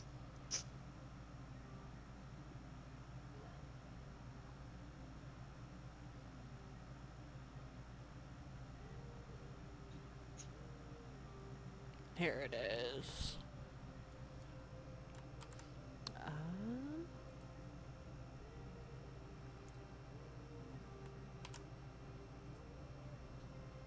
And you understand Orin, so you would... Let me see the goods. What?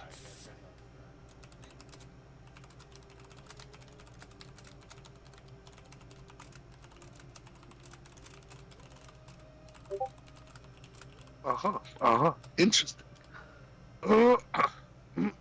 Excuse me. I'll take that. All right.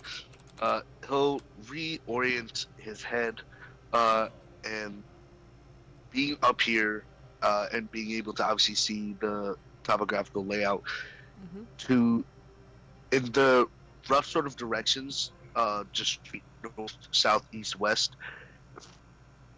He's gonna look and try and identify if there's any how do I say, particular stars or constellation assortments he can spot.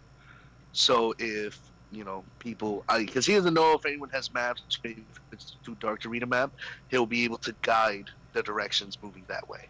Oh, I like that. Go ahead and give me survival. Oh, this will be at disadvantage as you technically have not long rested yet. But guidance, right? I'll allow it. Right. Follow the North Star, no matter how far. Oh wait. I went to Moana, so we We are different people. We are not you the need a same. mindset change for this. You cannot get away with playing safe with this. I just caught that. You're fucking me up. Where is character sheet?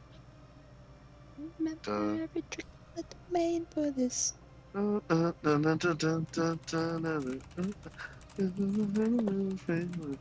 I don't know why that didn't roll it at disadvantage. Let me roll it again. Well, there's the Okay. 6. With a 6, it's a little more difficult than you would have anticipated. The stars and constellations look very different from this perspective.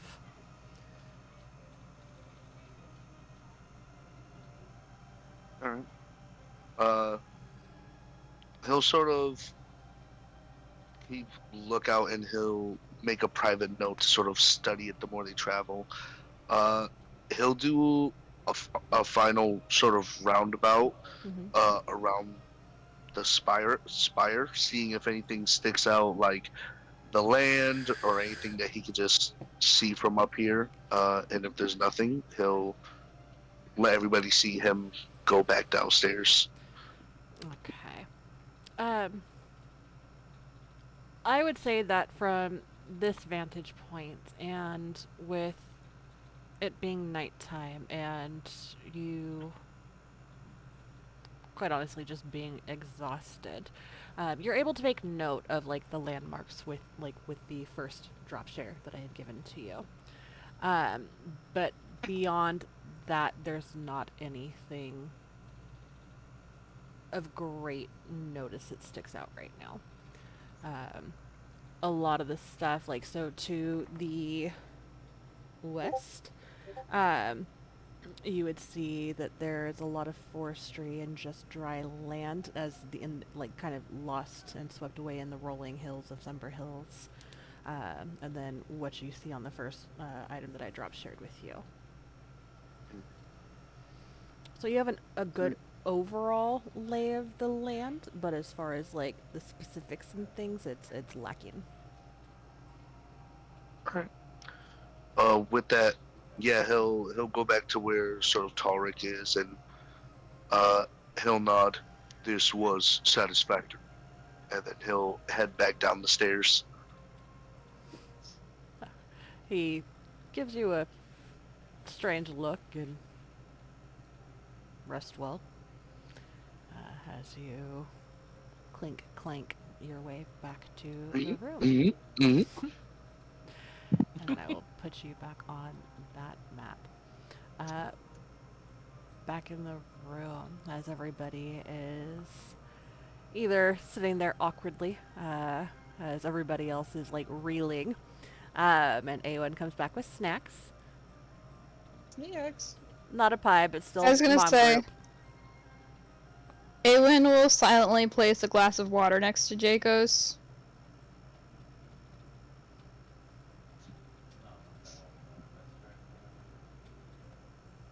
As I said, she doesn't stick around for a. I don't know if you're talking, Cass, but I can't hear you. But anyways, doesn't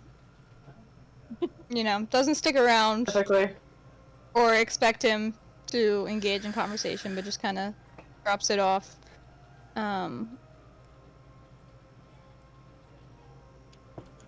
And we'll make sure everyone has something. Just trying to.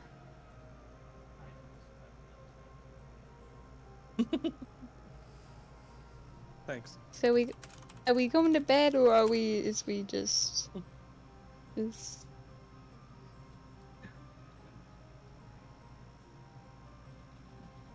fuck it. Contagious is gonna be the first one to try to lay down. He was waiting for other people to see what was gonna happen, but he's just gonna lay down. Okay. Is there a window in this this Yes, there is room? a window here and a window here. What is the squiggly line in the middle? Like a divider, like a little curtain divider. Hmm.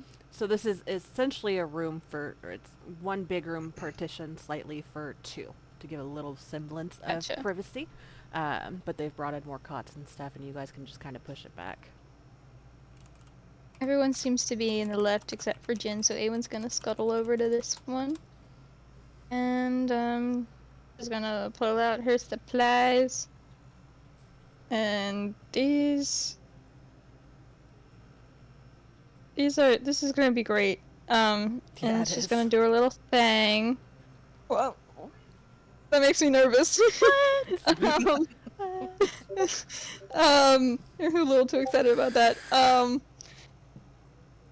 Ewan will pull out her herbalism kit and pull out, different appropriate herbs, specifically focusing on clarity.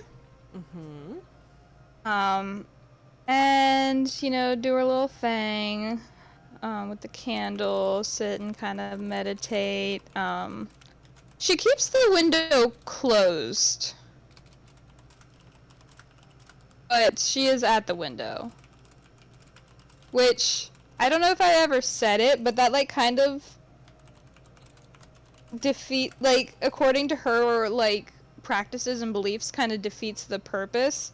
Because the whole point was the wind to carry the smoke to put that out into the world.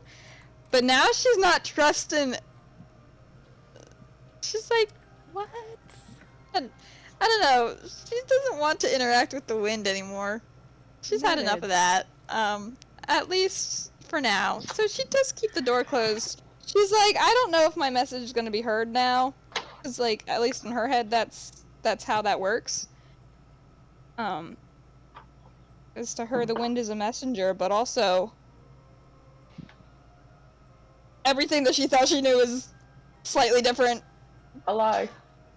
The elements characterization she knows of the elements and elemental spirits have not lined up with what she's experienced, which is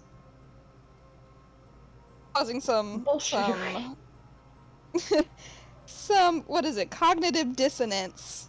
But anyways, yeah, she leaves the window closed, but does her thing, and is reaching out to her deity. Give me a religion check, please.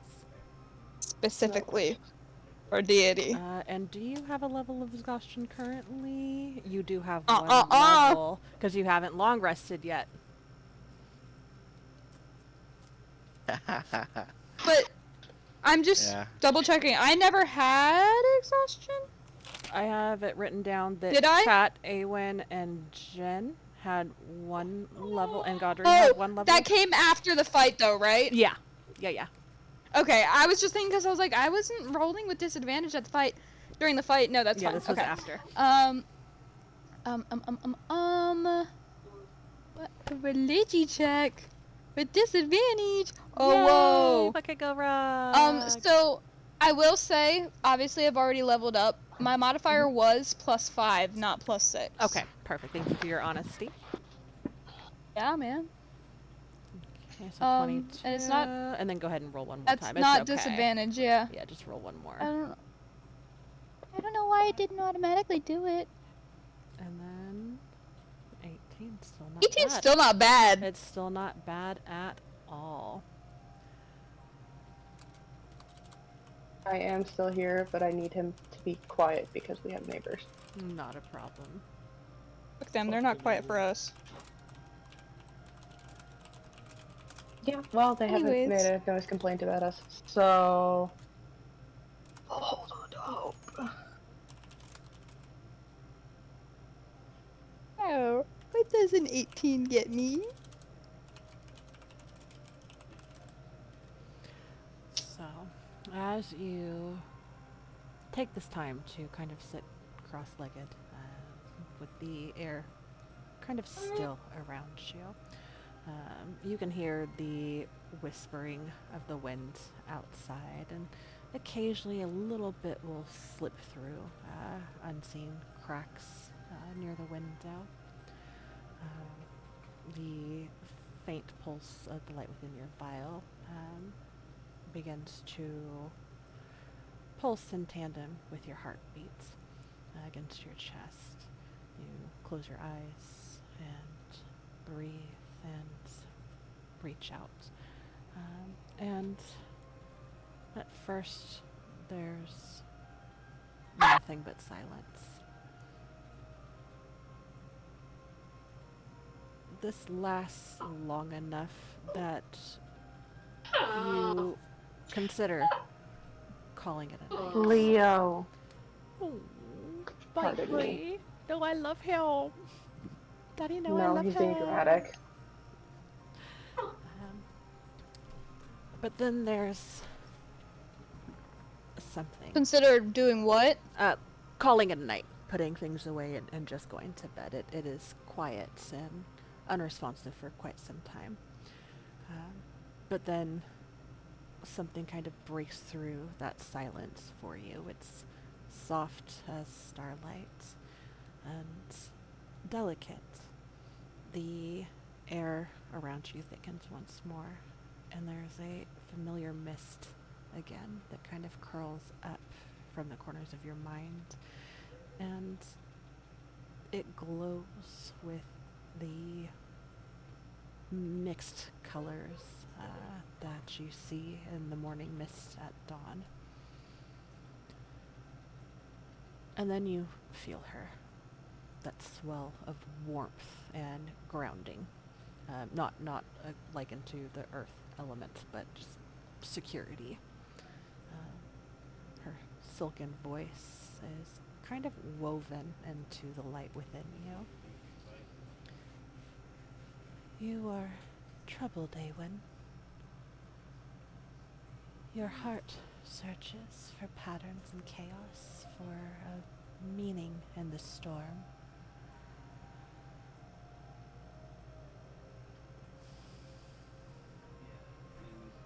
There is a noble instinct, but You say it again? that is a noble instinct. But sorry, I'm trying to talk softer, but I'm just going to speak normally. So No, that it's you can okay. hear. But not all storms are meant to be understood. There's a brief pause as the mists continue to swirl and coalesce anew. Not with an urgency, but just like being breathed with life.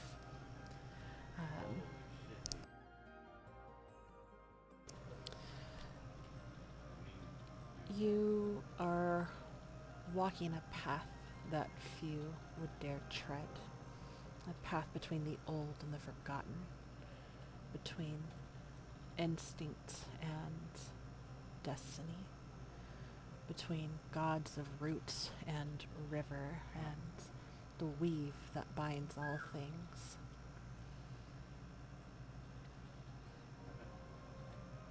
You wonder why I do not speak plainly, why your hands and thoughts and hearts are stained with uncertainty, why I lead you by stars and lights, not clear, direct signs.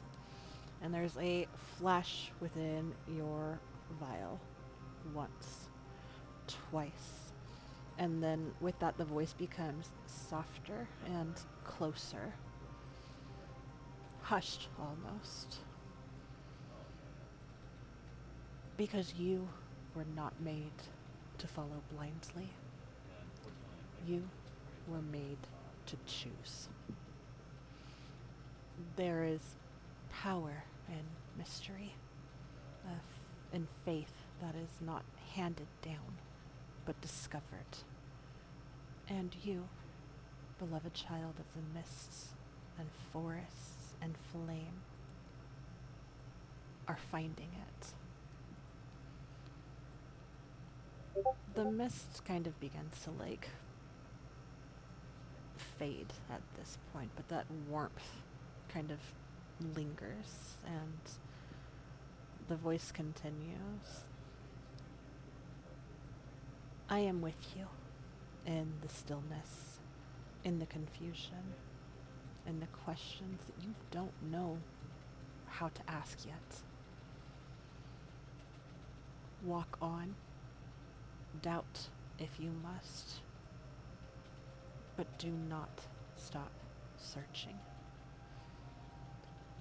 And as that mist continues to recede and fade, so too does the light. And right before it recedes entirely, the voice, almost whispering from beneath your ribs, speaks once more. The threads are weaving. You are not lost, Awen. You are becoming.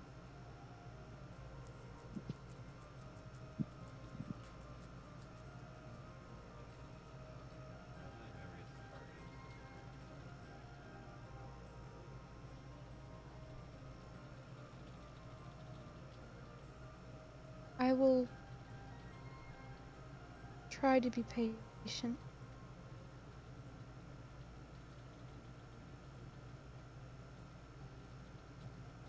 That's all she says. One last response before that connection is severed. I have waited many lifetimes for you. I have found you. Now, you must find me.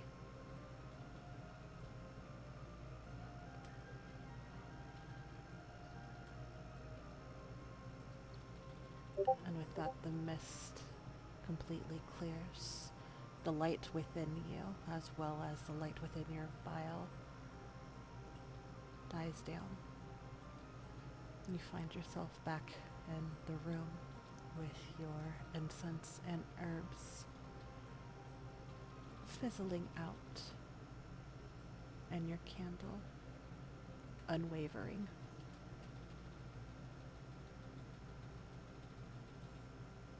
Not burned anymore.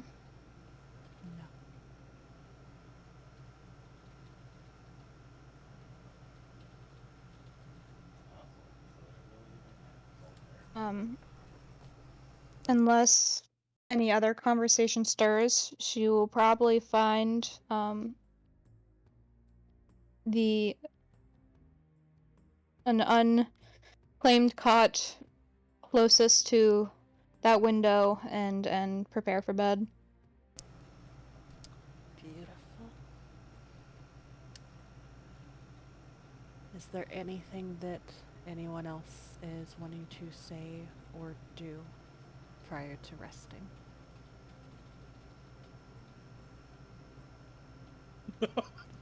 Contagious, are we still doing that? Huh? Oh. Gotcha. What? Oh, you I was like, what have I done? under the bus for the bit. Like, hey, how can I make them hate Contagious more? Just kidding, we don't hate Dude, Contagious. No. My Doing life No. flashed before my fucking eyes. So And I was like, would what did I send them? What did I do? Nothing. I would say for flavor, as Rick is kind of like laying in bed, he's like kind of strumming on this new harp, and he quickly realizes which string is which emotion that you said, and he'll and like you know there's two strings in there, the rage and the grief ones that he doesn't really like, but they are very like, you know, they do sound kind of pretty in an eerily way, but he focuses on the other three, the joy, love, and hope ones, and he'll just start trying to like find some cool chords to play with them, or cool ways to, as he's kind of drifting off to sleep. Very, very, very quietly. Others will probably hear, but not like annoyingly. Noted. Godry would, after coming in and like sort of sentry standing by the door and watching the room, after, correct me if I'm wrong, Awen would have like cleaned her stuff up. Yeah. After Awen would have cleaned her stuff up, Godry would move, sort of, he starts moving towards the window, but like looks down where everything was set up and like hesitates for a moment before stepping in front of the window and looking out the window. He could like see like stretched land, yeah. Mm-hmm. As he, I would say like, as he's like staring out, he'd probably like, I think he would wait, sort of looking around or looking through the reflection of the mirror, seeing if everyone starts to dwindle down. And unless like otherwise, if everyone does start to sort of dwindle, he would open his chest plate and grab, because the crystal sort of floats in between, like behind that plate. So he would grab it and sort of look at his own reflection with the shard before pressing the shard against the glass, and his light will just go dark, and then he'll just be seen standing there with this crystal against against the window. Godry is just like everything from my fucking nightmares. Like, can you imagine like walking by a house in the middle of the night and you look up and there's just this metal man pressed hand against the window with like a bloody fucking like spine stuck to his chest? I think after he does this, and he looks like he's about to like kind of maybe walk away, Awen, from where she's kind of laying down, just like above a whisper, will kind of say, you were interested in the stars, constellation?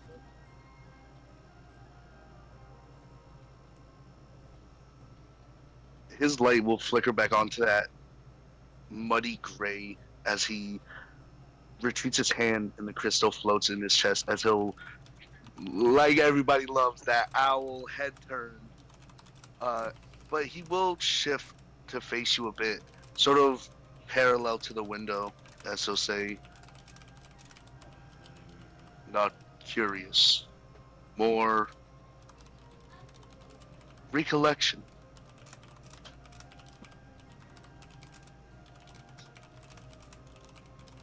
I used to stargaze with my siblings a lot. If after this, when we're maybe next time we're out in the open.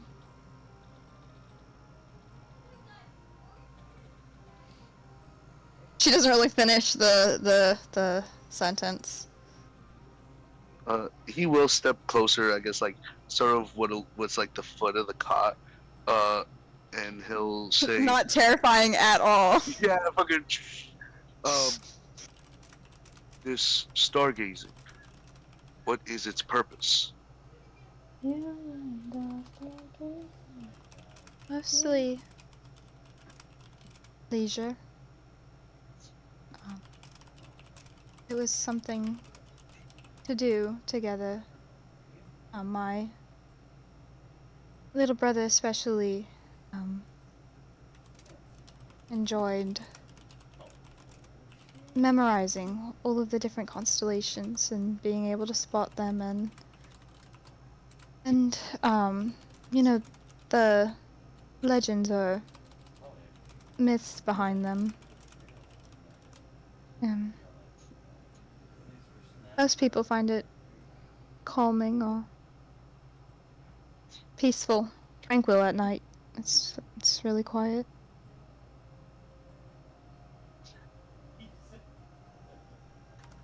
You'll hear like almost a whir around the. Oh, thank you. Around like the back, sort of like like emanating from behind him. His fans As- are going off like an overheated computer. like, and it's more. It's kind of like I guess you can infer because the whirring will stop. It's almost like he's processing it, and so he'll say, "I see. You all feel leisure or peace in this activity. I do not feel. I simulate. I analyze." And then he looks down to his chest, and then he'll almost like glance over his shoulder, and then he'll move to like the side of the bed, and then he'll kind of like at the banquet, he'll lower himself, but not bend normal. It's like all his parts, while stiff locked, just like hydraulic lower down, like a and like Just like like a- Wally almost. yeah, exactly like Wally, yeah. Where he's just kind of like. And he'll come down and like he'll It was place so his good. hands. He'll place his hands palm down on the ground, and he'll say, and he'll whisper it to you.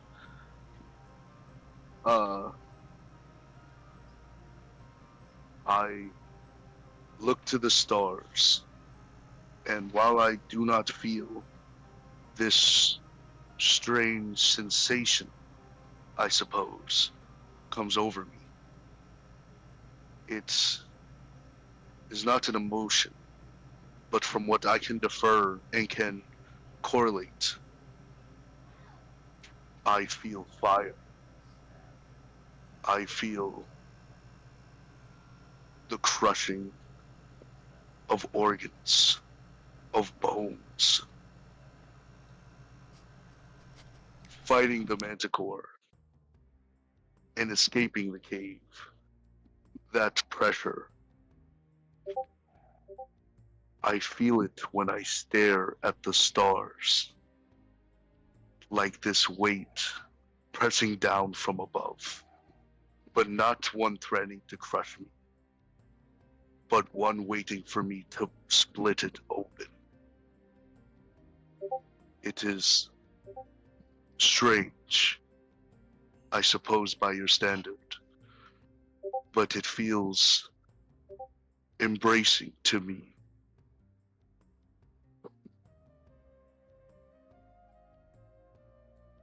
Well, it's not a bad feeling. Maybe it's something with time you can learn to understand.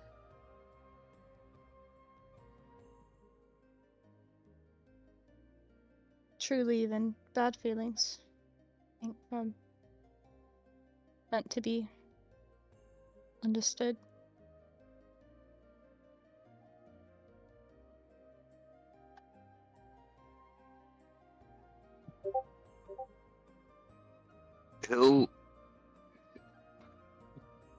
He won't scuffle forward, but he'll sort of lean in.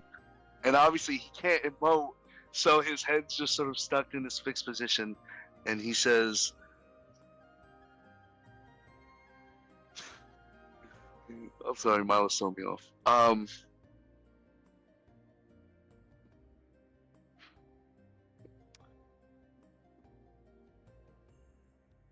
What's Intentionally not looking at any of the chats right now. You shouldn't be. what do you personally feel of death?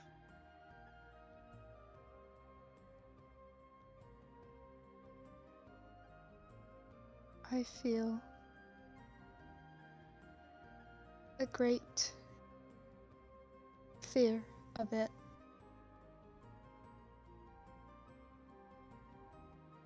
I've seen it take I've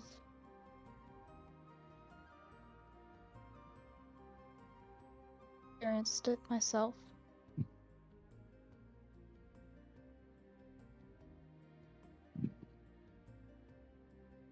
It's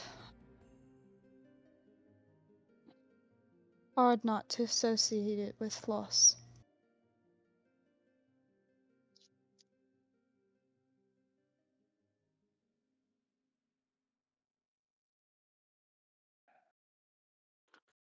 While this is happening, I just imagine like Awen's just like kind of like on her side, like they're like whispering like at a sleepover, but it's like a really sweet moment. Like it's just the two of them. I'm like, sorry. It's Like, just, like, definitely And a whoever moment. is awake is just like, Condensed. Condensed Godry and Awen like what the fuck? I'll say, you all are variables. I'm still sorting, but there is mysterium around how you function. You, Rick, Jacos, and Contagious. But yours is odd. Can I tell you what you would deem confidential? if it is something you wish to share.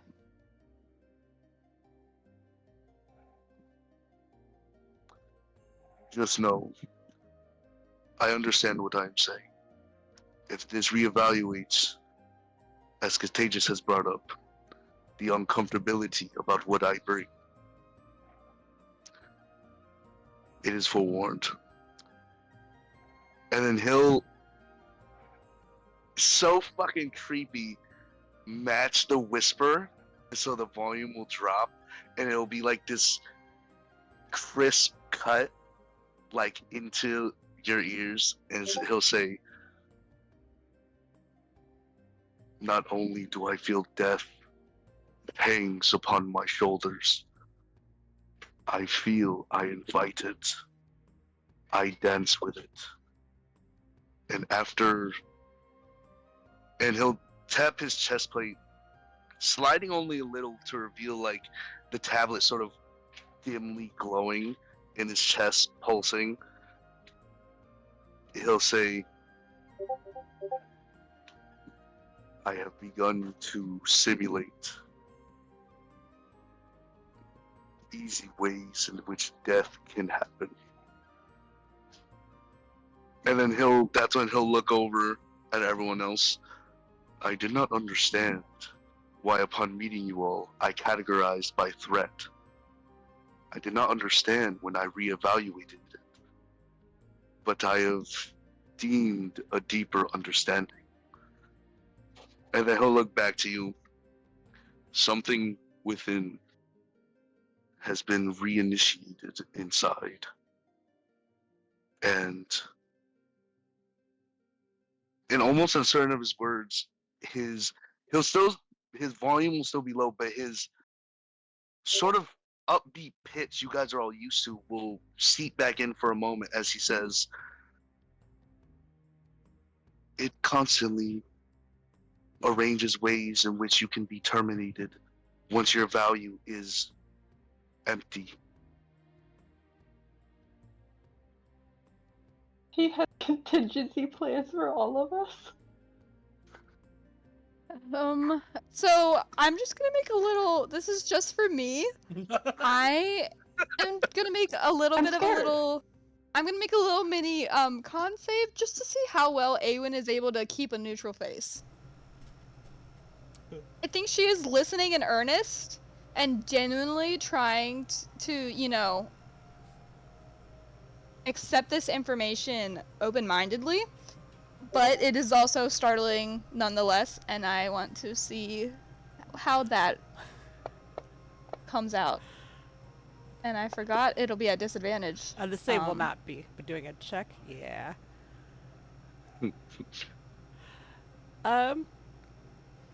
I feel like in your mind you think you were keeping it together. I feel like in your mind you were focused on like what he's saying, but also focusing on don't make a face, just listen, be the supportive good friend that you have been and continue to be. But like IRL, you're just like like the same faces that you're making I don't right think now.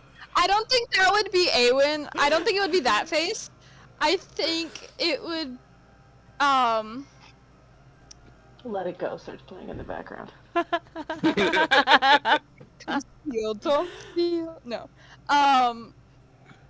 I think her eyes are wide, and her eyebrows lifted as she's processing this information.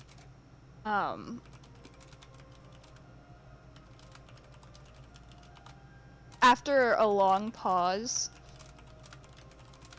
she will say, "You don't know much of your origin, do you?"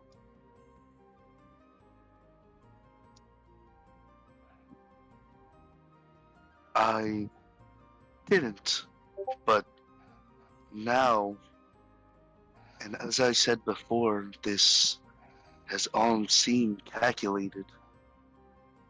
I remember more than what I did.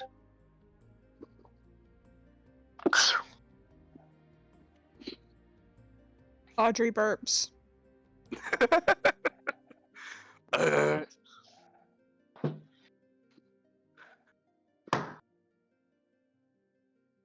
That was a spider, if you heard that.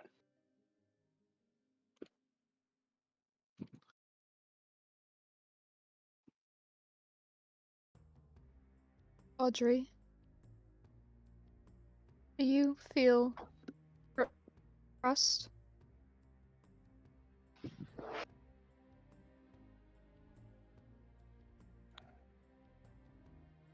at the question, the gray color sort of ripples, and then you see it flickers into his usual purple light, and his demeanor will shift as his shoulders lean back, as he'll look around, almost like reevaluating, as he'll say, "Awen, why am?" And he'll stand back up. "Were we having a conversation? I do not know why I was, well, doing. But you asked me a question of, was it trust? Sorry, could you reevaluate or re-ask the question?" Hold on. This is me, like, the player. Oh shit. Okay. And he's back to the purple now? Mm-hmm.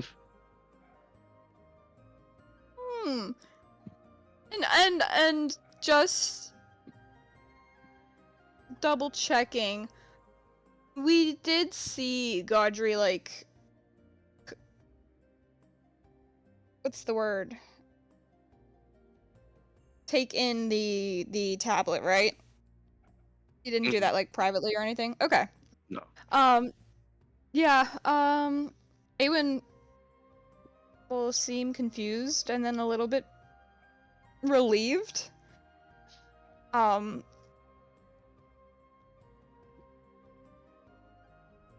what did I ask? It was about trust.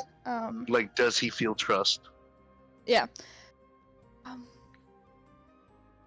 Do you feel trust?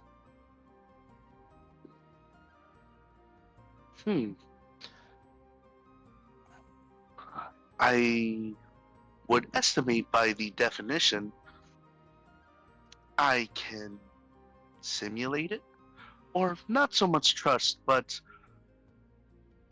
a level of dependence I can rely on between each individual person. Risk assessment If, and reliance. if that is what you are asking, I am not much of an emotional base so I cannot feel as you all do emotionally. So where you all may trust in a way of, okay, if you and your friends are hanging off of a cliff by a rope, I can guess you would do what you can to save as much as you can on the rope, provided with what Rick had said based on your relations. I do not process that. I process who would I trust in the moment if they fall to save themselves, and I would act accordingly. Although your trust wavers on emotion, I'm afraid my choice would be cut clean.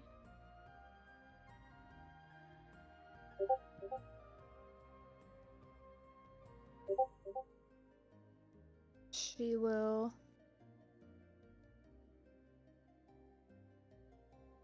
take that in.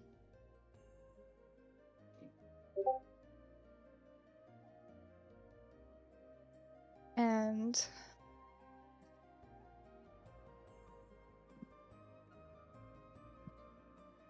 we'll say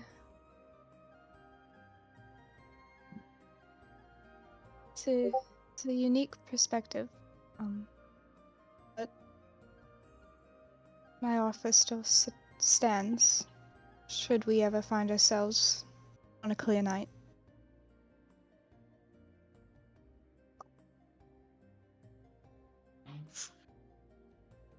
This is also her sprinkling and trying to see how much of the previous conversation does he even remember. Sprinkle, sprinkle, sprinkle. I was gonna say WCast. I saw that in a TikTok of bio quotes, and that shit just. That's where it came from. That's where it came from. That's insane. I respect it. That's dedication for the greater good. Vile quotes from your DM. Gaji will say, I'm sorry, clear night?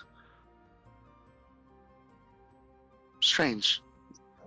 Your words are striking as though familiar, but I have no recollection.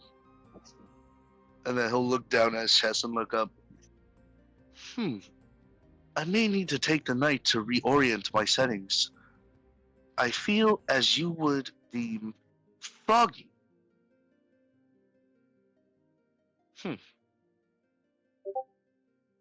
I'd noticed you. Well, I'd heard you mention wanting to, when you went to the top to get the stars, and you were looking out the window. So I'd offered if you'd ever wanted to go stargazing. I'm familiar with constellations.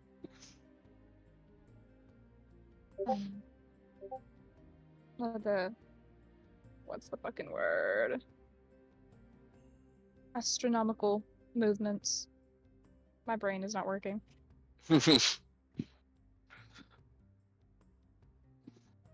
If you were ever interested, I could share what I know.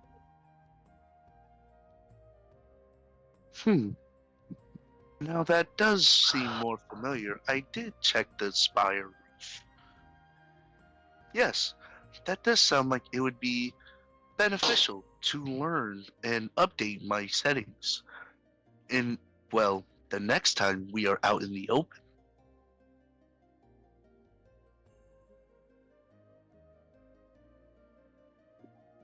That sounds good.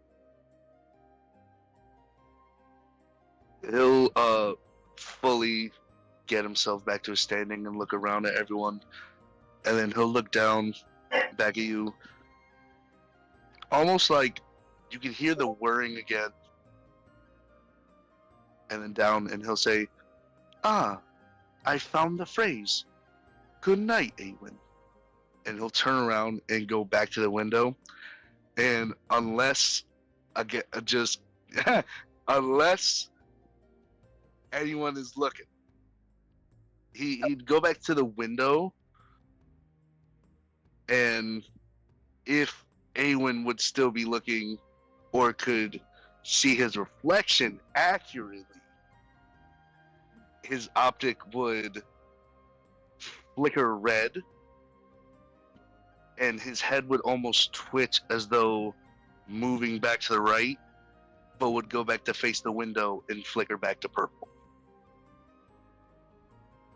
Ewan was definitely gonna watch him go back to the window. Not really with any, like, you know, just like watching someone departing. That's hard. I imagine laying down and like Gaudry standing up, there is a difference of level. Denali, do I see that? If you were... I can always roll for it, make it spicy. Yeah, go ahead and give me a perception at your disadvantage. Because I feel like part of it too would be if you're like watching him, like if you're looking directly at him and his back is directly towards you, and you're just watching his overall, you might catch some of it in the reflection. I was gonna say, I think she's watching him walk away, in a, like, I would almost say like she's trying to insight what just happened, like the way that you kind of look at someone, even like obviously he's walking away, but watching him leave as if she's trying to figure out, put the pieces together of what she's just witnessed. So if you would allow me, I would like to roll the perception to see if that she sees that red shift, but also insight too, if she can figure out what just happened. As far as, does this seem like a two separate, like something? Yeah, absolutely. I don't know. Absolutely. Okay, so first I will do the perception. Also, Denali, I'll say if it does apply, the head turn is not discreet.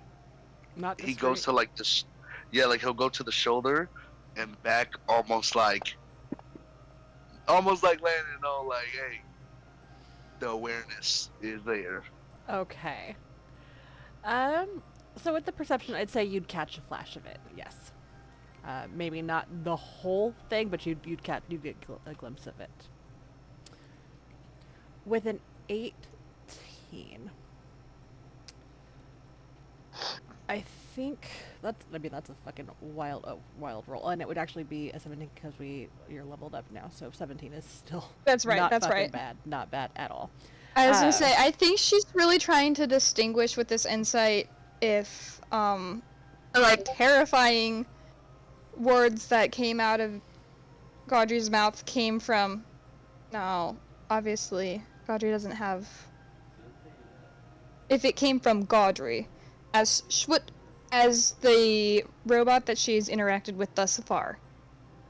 Okay.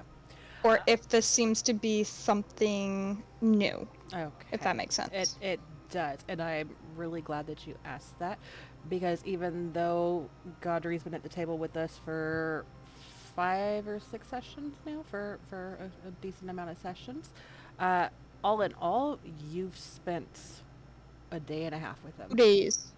Yeah. Yeah. So keeping that in mind, this is definitely the first time you've seen this side of Gaudry. It is definitely the first time that you've seen this from him. There's really no way for you to know this early on really what to equate this to. It's possible that it could be more to him. That could just be him. It's very possible it could just be more of him that you've not yet seen. It could be the delirium of exhaustion, because he had been traveling a long way prior to meeting you guys, and then continued to travel a long way, and then continued to not sleep, and had a sumo match with Talric, and then fought a manticore. My dude is running on fumes. Literally. But it was definitely a stark contrast. So it's definitely, I think, a good way to put it is unnerving. But you can't really be sure one way or another how normal this is for him.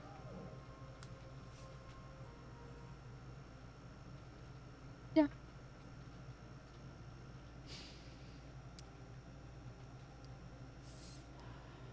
Anything else before resting, my dears? No. Okay, and everybody's resting all night, waking with the morning sun, do a nice fresh cooked breakfast with the knights.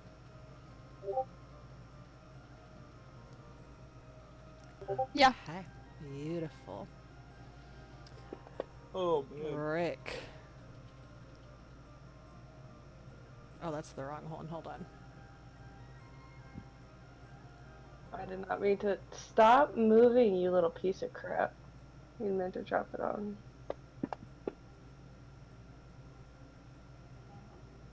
My god, I forgot! So Message. Go ahead. so so when you all kind of wake up, I don't know if you'd look immediately, but you would notice that Rick is sitting like upright on his cot, like he is awake. And for those of you that have been in the party, you know, this whole time, you know that this is not Rick-like behavior. This is not, you know, Rick is always the last person to wake up, and sometimes he doesn't wake up, right? And the first thing you all kind of see is his armor. Draped over his frame is a sleek, elegant suit of studded leather. Its surface rippling faintly like moonlight on water. The texture seems to shimmer almost, not with magic, but artistry. You can kind of see some engraved figures faintly in the leather, and it's like shifting patterns of musical notes and wing silhouettes.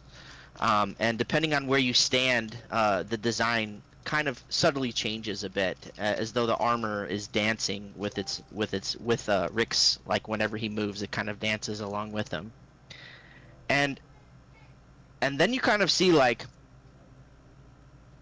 Rick himself is different. You can kind of see he's always the same, like he's the same size as he always has been, but he appears almost to be a little bit bulkier, right? Like you can kind of see like some weird muscles popping out, like not like crazy, but like you can kind of see some, like, you know, muscles that weren't there before, kind of like creeping out. His shoulders are a little bit broader. His fingers carry a bit more power to them. There's also like a newfound like strength behind his eyes. Not like an arrogant type way, but more like more confidence to him. And you just see him smiling, like Rick, like, what morning have you guys ever woken up to Rick just smiling, beaming, right?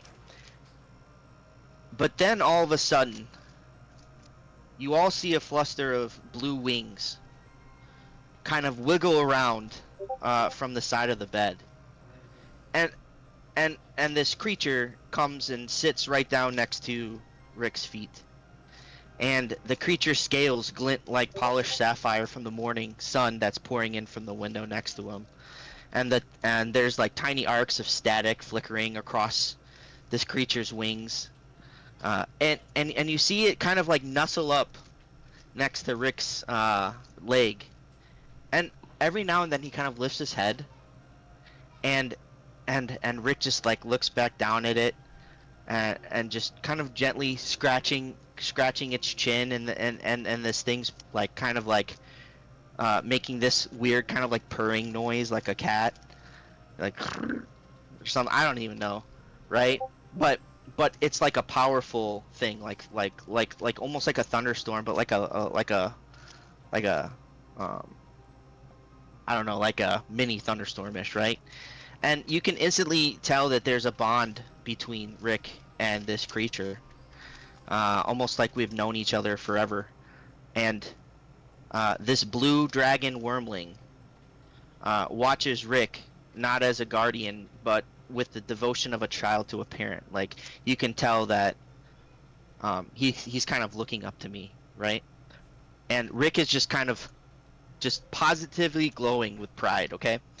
And he kind of notices you all awakening and looking at him, and he kind of just continues to smile and beam, and he says, "They laughed, you know, said I'd never soar with them, said I wasn't meant for the sky, but I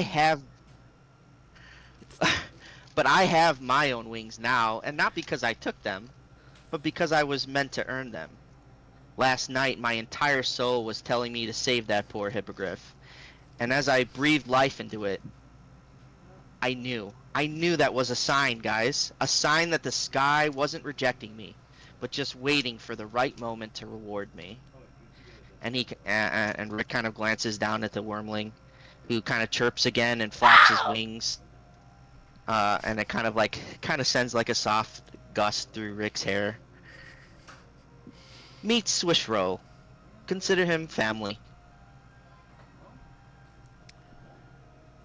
Did you say swish roll? Swiss roll. Swiss roll? Did we lose JJ? Somebody clip it. Oh, I'm here. Screenshot. Yep, got it. Thank you. And that, ladies and germs, is where we Oh my will god, wrap it's tonight's already session. 12:30. What the fuck is happening? Dude! I was like, oh wait, Fucking god, I just realized something as well. I got a pet. God. Me. Gaudry's at the window. Oh, cool. What if I was just like, do you want to go stargazing? That's it. I wasn't. As it was happening, I was like, oh wait, this is great. I'll get an RP moment with Gaudry. That hasn't happened yet. You know what I wasn't expecting? Hey, so. What the fuck? Layers, man, layer. What does Shrek say? You know what I'm saying? You are not an onion, and you are not an ogre. I'm an onion because I cry a lot. Onions don't That's cry. why They make you cry. So Swiss roll, I can. Oh my god. who the fuck is Simba Court? No, not Simba Court. Sicodomus? Sick. Yes, Yeah. Simba Court is the allergy nasal spray. Don't come for me. I work at a pharmacy. Diva? What is happening? My brain. Oh, and just to have the pronunciation, because I'm surprised you pronounced it that way, Denali. I don't even remember how to say it the way you said it. How did you say it? How am I supposed to say it? First, tell me how I'm supposed to say it. Syconomus. Oh yeah, I was You way said off. Sicodomus. Sicodamus. Say it again. Syconomus. Sycodamus. Fuck, I'm fucking it up now. Syconomus. That's what it is. Sicodamus. Syconomus. Like synonymous, but Exactly. Sika. All right, well that's what it is, and that's what I said. Y'all are not. We are so not ready for next week. Oh my god. I was saying Syconomus. Syconomus. Sorry, it was the caucasity coming through. I apologize. Well, no, because I was trying to remember how to say it like that, because I was going to conform to the way you did it, because I was like, that's also, like, cool. So I'm like, how the fuck did she say, sick what? I said it the way I read it phonetically. So, Sickonymous. Sickonymous. Okay. This no page is We got it. lengthy. Moving on. there's I so much to unpack here. am going to end the stream and then we can keep for a minute. Those of you that watched and hung out tonight, thank you for supporting. This group will be back next Saturday, the 12th at 9:30 Eastern. Definitely come back in for the buttload of stuff to unpack. Bye!